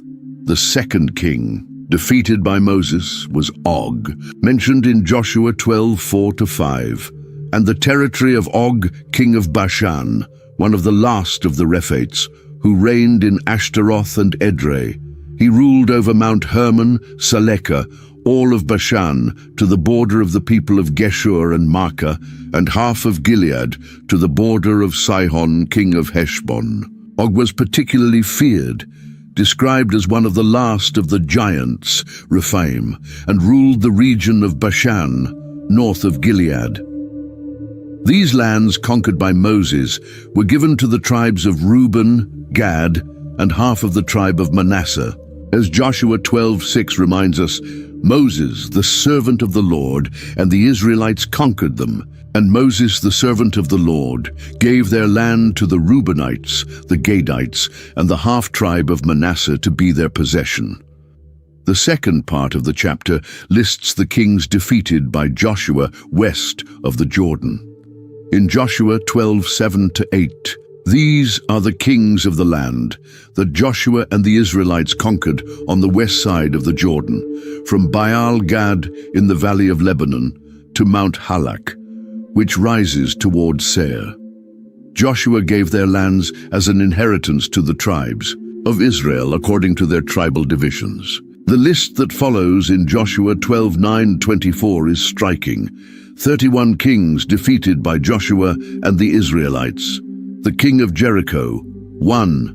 The king of Ai, the king of Jerusalem, the king of Hebron, and so on, concluding with the king of Tirzah, in all 31 kings. The list follows a roughly geographical order, starting with Jericho and Ai, the first cities conquered, then moving through the south, center, and finally the north of Canaan.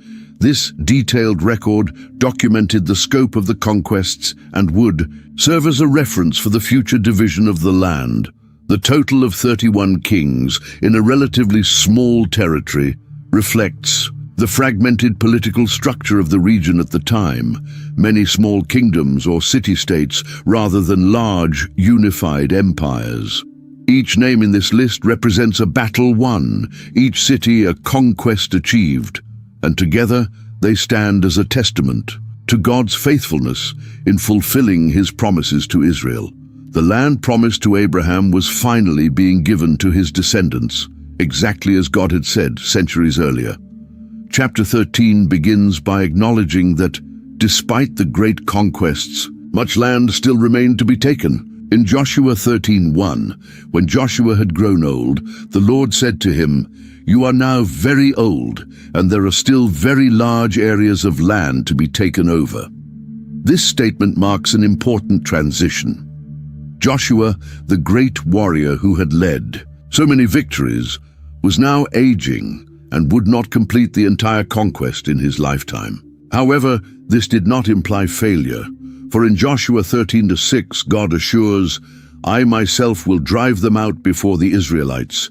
Be sure to allocate this land to Israel for an inheritance, as I have instructed you." Before beginning the description of the territorial division west of the Jordan, the text recaps the lands that Moses had already distributed east of the Jordan. In Joshua 13:8, the other half of the tribe of Manasseh, the Reubenites and the Gadites, had already received the inheritance that Moses gave them east of the Jordan, as he, the servant of the Lord, had assigned it to them. From this point on, the text describes in detail the territories of each Transjordanian tribe, starting with Reuben in the south. In Joshua 13:15-16, Moses had given to the tribe of Reuben according to its clans. Their territory extended from Aroer on the rim of the Arnon Gorge, and from the town in the middle of the gorge to the plain by Medeba. Reuben's territory lay in the southernmost part of the Transjordan, in what is today the plateau of Moab, east of the Dead Sea. It was a land rich in pasture, ideal for the tribe's herds. The text lists several key cities, including Heshbon, the former capital of King Sihon. Next, the inheritance of the tribe of Gad is described, north of Reuben. In Joshua 13:24-25, Moses had given to the tribe of Gad according to its clans. Their territory included Jazer, all the towns of Gilead, and half the land of the Ammonites, as far as Aroer, near Rabbah. Gad received the central region of the Transjordan, primarily the area of Gilead, known for its forests and rugged terrain.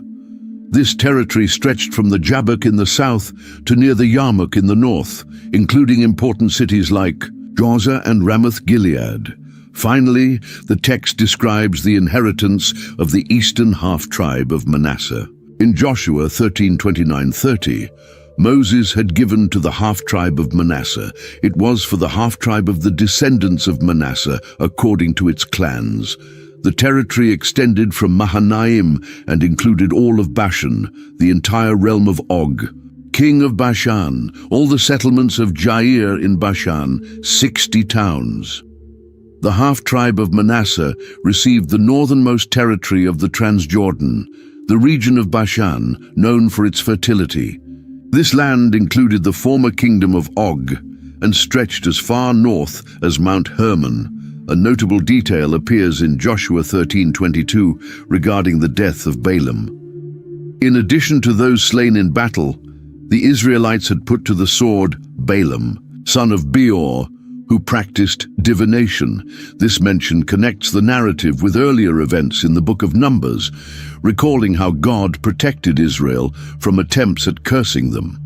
The section concludes in Joshua 13:33 with an important observation. But to the tribe of Levi, Moses had given no inheritance. The Lord, the God of Israel, is their inheritance, as he promised them. This foundational principle that the Levites would receive no territorial inheritance but serve the Lord would be further developed later. Starting in chapter 14, the text describes how the land west of the Jordan River was divided among the remaining 9.5 tribes. In Joshua 14:1-2 we read, "These are the inheritances that the Israelites received in the land of Canaan, which Eleazar the priest, Joshua son of Nun, and the heads of the families of the Israelite tribes allotted to them." Their inheritance was assigned by lot, as the Lord had commanded through Moses.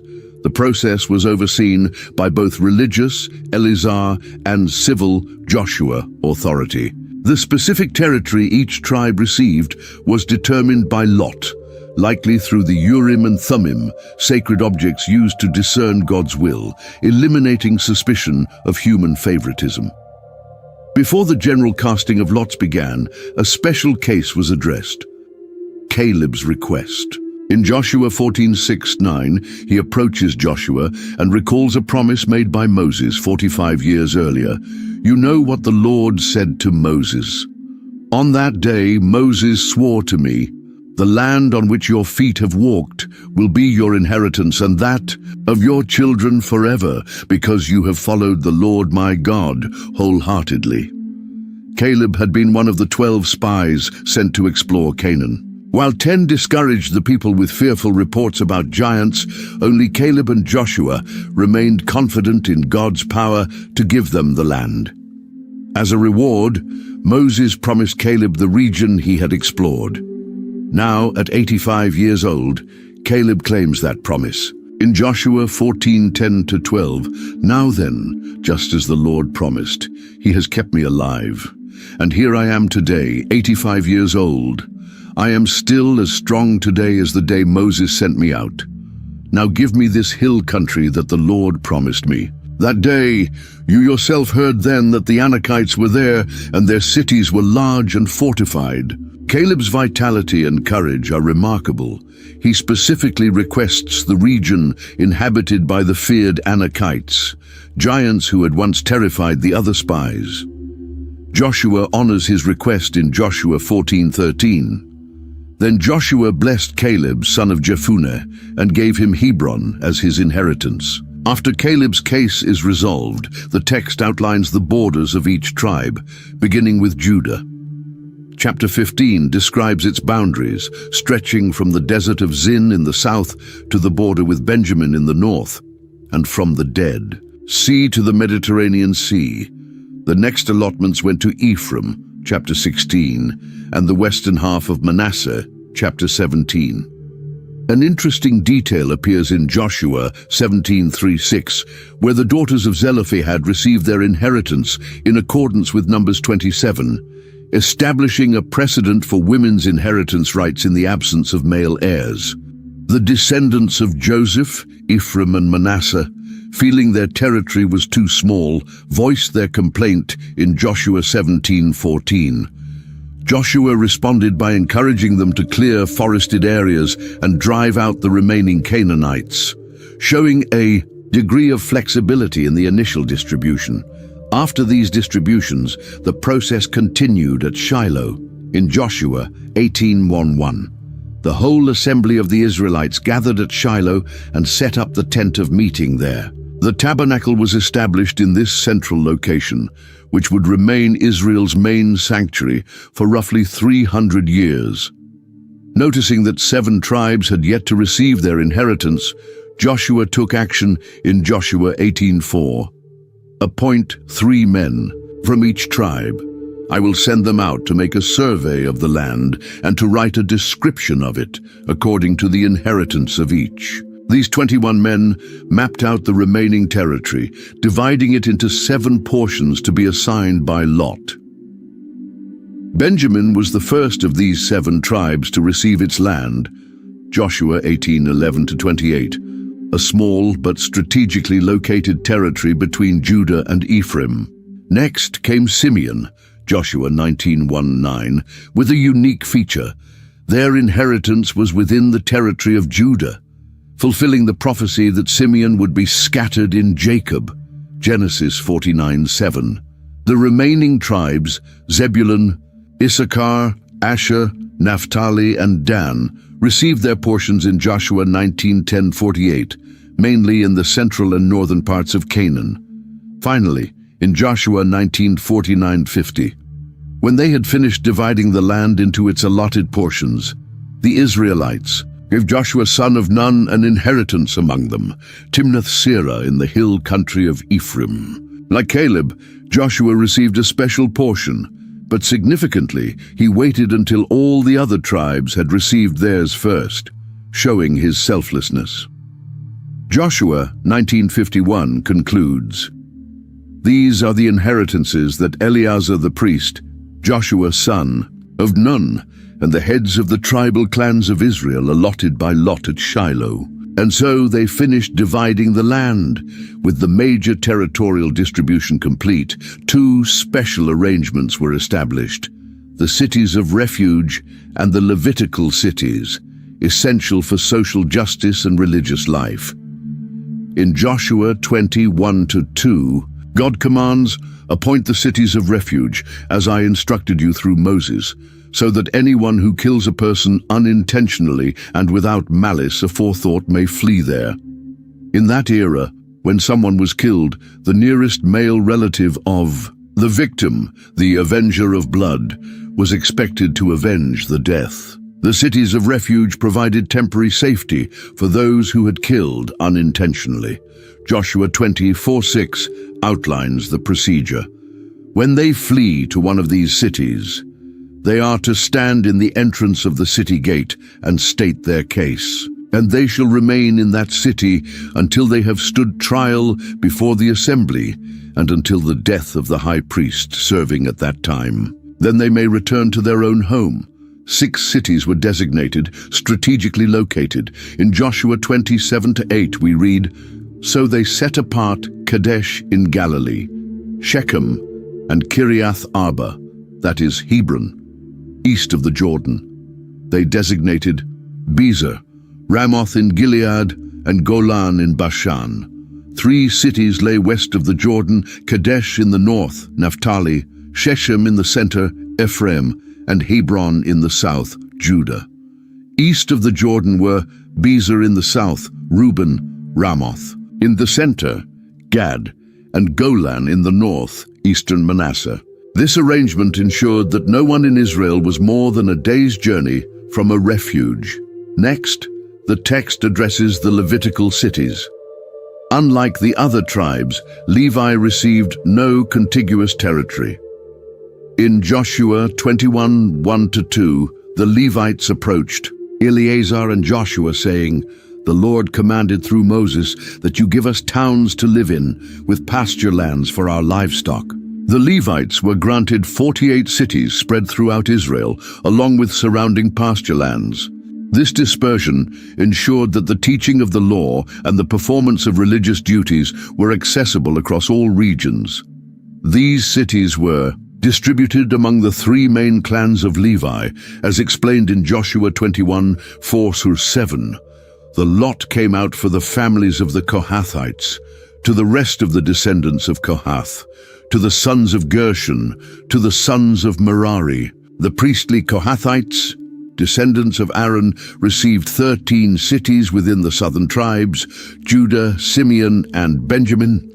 The other Kohathites were allotted 10 cities in Ephraim, Dan, and western Manasseh.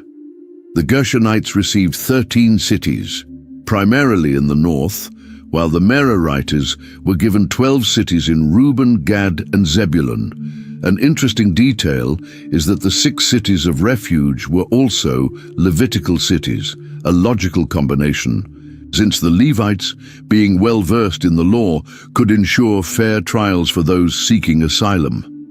This section concludes with a powerful statement about divine faithfulness in Joshua 21:43-45.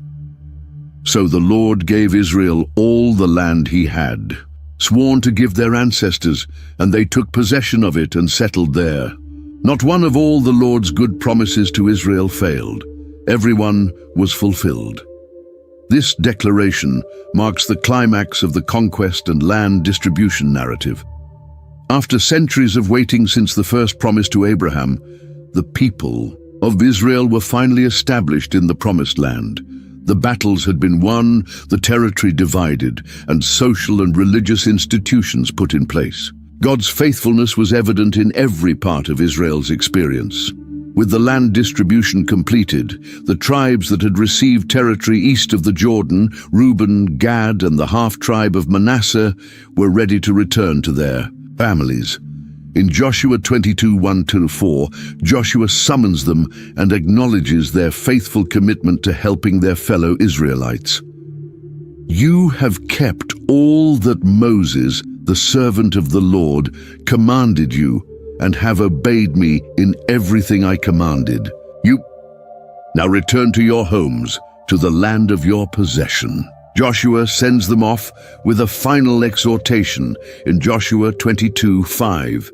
But be very careful to keep the commandment and the law that Moses, the servant of the Lord, gave you, to love the Lord your God, to walk in all his ways, to keep his commandments, to hold fast to him, and to serve him with all your heart and with all your soul. The tribes depart, but when they reach the Jordan region, they take an action that nearly triggers a civil war. Joshua 22:10 says, when they came to the region of the Jordan, they built an imposing altar there by the Jordan.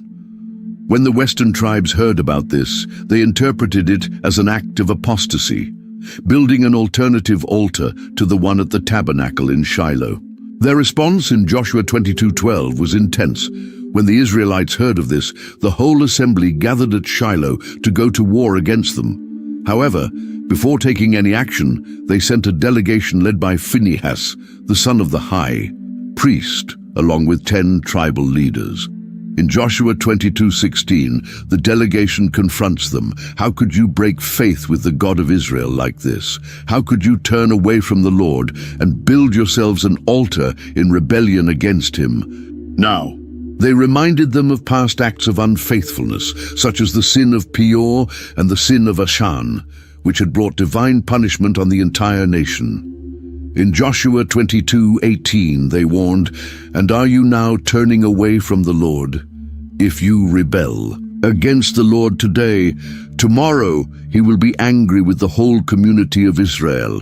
They even offered a generous alternative in Joshua 22:19. If the land you possess is defiled, come over to the Lord's land, where the Lord's tabernacle stands, and share the land with us. But do not rebel against the Lord or against us by building an altar other than the altar of the Lord our God. The eastern tribe's response in Joshua 22:21-29 revealed a major misunderstanding. They explained the altar wasn't built for sacrifices, but as a memorial. We did not build it for burnt offerings or sacrifices, but as a witness between us and you and the generations after us, so that your descendants might not say to us, what do you have to do with the Lord, the God of Israel? That is why we said, let us build an altar, not for burnt offerings or sacrifices, but as a witness between us and you and the generations that follow. Their concern was valid. Separated by the Jordan River, the eastern tribes feared that future generations might view them as outsiders to the community of Israel. The altar would serve as a visible testimony of their belonging to God's people, regardless of geography. Phinehas and the delegation were satisfied with this explanation. Joshua 22:30-31 records, When Phinehas the priest and the leaders of the community heard what Reuben, Gad, and Manasseh had to say, they were pleased. And Phinehas said, "Today we know that the Lord is with us, because you have not been unfaithful to him in this matter. You have rescued the Israelites from the Lord's hand." The crisis was peacefully resolved thanks to open communication and a willingness to listen before acting rashly. Joshua 22:34 concludes, "And the Reubenites and Gadites gave the altar this name, a witness between us, that the Lord is God." The Hebrew word ed means precisely witness or testimony. This episode underscores the importance of national and religious unity for Israel, as well as the dangers of misunderstandings and hasty judgment. At the same time, it highlights how clear communication and a readiness to hear one another can prevent unnecessary conflict. The final chapters of the book contain Joshua's farewell speeches and the account of his death. Joshua 23:1-2 sets the scene. After a long time had passed, and the Lord had given Israel rest from all their enemies, Joshua, by then a very old man, summoned all Israel, their elders, leaders, judges, and officials. In his first address, chapter 23, Joshua reminds the people of what God had done and warns against the dangers of unfaithfulness. In Joshua 23:3-5, he recalls the divine victories. "You yourselves have seen everything the Lord your God has done to all these nations for your sake. It was the Lord your God who fought for you. The Lord your God himself will drive them out of your way. He will push them out before you, and you will take possession of their land, as the Lord your God promised you." Joshua then exhorts the people to remain faithful in Joshua 23:6-8. "Be very strong to keep and to do all that is written in the book of the law of Moses, so that you do not turn aside from it to the right or to the left, but you shall hold fast to the Lord your God, as you have done to this day." He also warns them of the consequences of disobedience in Joshua 23:12-13. "If you turn away and ally yourselves with the survivors of these nations, know for certain that the Lord your God will no longer drive out these nations before you. Instead, they will become snares and traps for you, scourges on your backs and thorns in your eyes, until you perish from this good land that the Lord your God has given you." The speech concludes with a solemn reminder of God's faithfulness and the seriousness of his warnings in Joshua 23:14-16. "Now I am about to go the way of all the earth. You know with all your heart and soul that not one of all the good promises the Lord your God gave you has failed. Just as all the good things the Lord your God promised you have come to pass, so the Lord will bring upon you all the evil things, if you violate the covenant of the Lord your God." In chapter 24, Joshua summons a final assembly at Shechem, a location of great historical importance, where Abraham first received the promise in the land of Canaan. As recorded in Joshua 24:1, "Then Joshua assembled all the tribes of Israel at Shechem. He summoned the elders, leaders, judges, and officials of Israel, and they presented themselves before God." In this second speech, Joshua delivers a historical overview, beginning with Terah, the father of Abraham. In Joshua 24:2-13, he recounts the story of salvation, from Abraham's call, through the bondage in Egypt, the Exodus, the wilderness journey, and finally, the conquest of the Promised Land. This retelling underscores God's unwavering faithfulness despite the repeated failures of the people. Joshua then issues a decisive challenge in Joshua 24:14-15.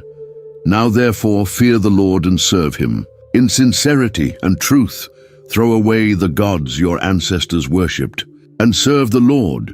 But if serving the Lord seems undesirable to you, then choose this day whom you will serve. But as for me and my household, we will serve the Lord."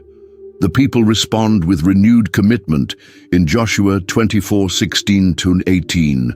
"Far be It's from us to forsake the Lord to serve other gods. We too will serve the Lord, because he is our God." Joshua warns them that this commitment must not be made lightly in Joshua 24:19-20. "You are not able to serve the Lord. He is a holy God. He is a jealous God. He will not forgive your rebellion and your sins if you forsake the Lord and serve foreign gods. He will turn and bring disaster upon you after he has been good to you." When the people insist on their resolution, Joshua formalizes the covenant renewal in Joshua 24:25-27. On that day, Joshua made a covenant for the people, and there he set them statutes and ordinances in Shechem. He took a large stone and set it up there. "See," he said to all the people, "this stone will be a witness against us. It has heard all the words the Lord said to us. It will be a witness against you if you are untrue to your God." After this final great act of leadership, Joshua died. Joshua 24:29-30 records, "After these things, Joshua son of Nun, the servant of the Lord, died at the age of 110. And they buried him in the land of his inheritance at Timnath-Serah, in the hill country of Ephraim, north of Mount Gaash." The book ends with two more significant events. First, the burial of Joseph's bones, which had been brought from Egypt as he had requested centuries earlier. Joshua 24:32 says, "Joseph's bones, which the Israelites had brought up from Egypt, were buried at Shechem in the plot of land that Jacob had bought from the sons of Hamor, the father of Shechem, for 100 pieces of silver. This became the inheritance of Joseph's descendants." This symbolic act connected the end of the conquest to the promises made to the patriarchs. Joseph, who had died in Egypt, firmly believed that one day his people would return to the Promised Land. His burial in Shechem, on land bought by his father Jacob, marked the completion of a historical cycle that began with Israel's descent into Egypt during the famine over 400 years earlier. The second event was the death of Eleazar, the high priest. Joshua 24:33 tells us, "And Eleazar son of Aaron died and was buried at Gibeah, the town of his son Phinehas, which had been given to him in the hill country of Ephraim." Eleazar had been a constant companion to Joshua during the conquest and the land's distribution. His death marked the close of an era. His burial in the hill country of his son Phinehas signified the continuity of the priesthood and a transition to a new generation of leadership. With these final words, the book of Joshua comes to a close. The generation that conquered the promised land had completed its mission. Moses, Joshua, and Eleazar, the great leaders of the Exodus and the conquest, had all passed on. The nation of Israel was now firmly established in the land, with defined borders, organized institutions, and a renewed covenant with God. The events recorded in the book of Joshua represent the fulfillment of divine promises made centuries earlier to Abraham, Isaac, and Jacob. The journey that began with Abraham's call to leave his homeland had finally reached its intended destination, a great nation settled in the Promised Land, ready to be a blessing to all nations as part of God's original plan. If you were blessed by this series on the book of Joshua, don't keep it to yourself. Help us spread God's word by clicking the subscribe button and turning on notifications so you don't miss our upcoming Bible series. Share this video with friends and family who need to hear these life-changing truths. Also, drop a comment below telling us which part of this story touched your heart the most. Your experience might inspire others to dive deeper into Scripture. See you in the next Bible study, where we'll keep discovering the wonders of God's Word.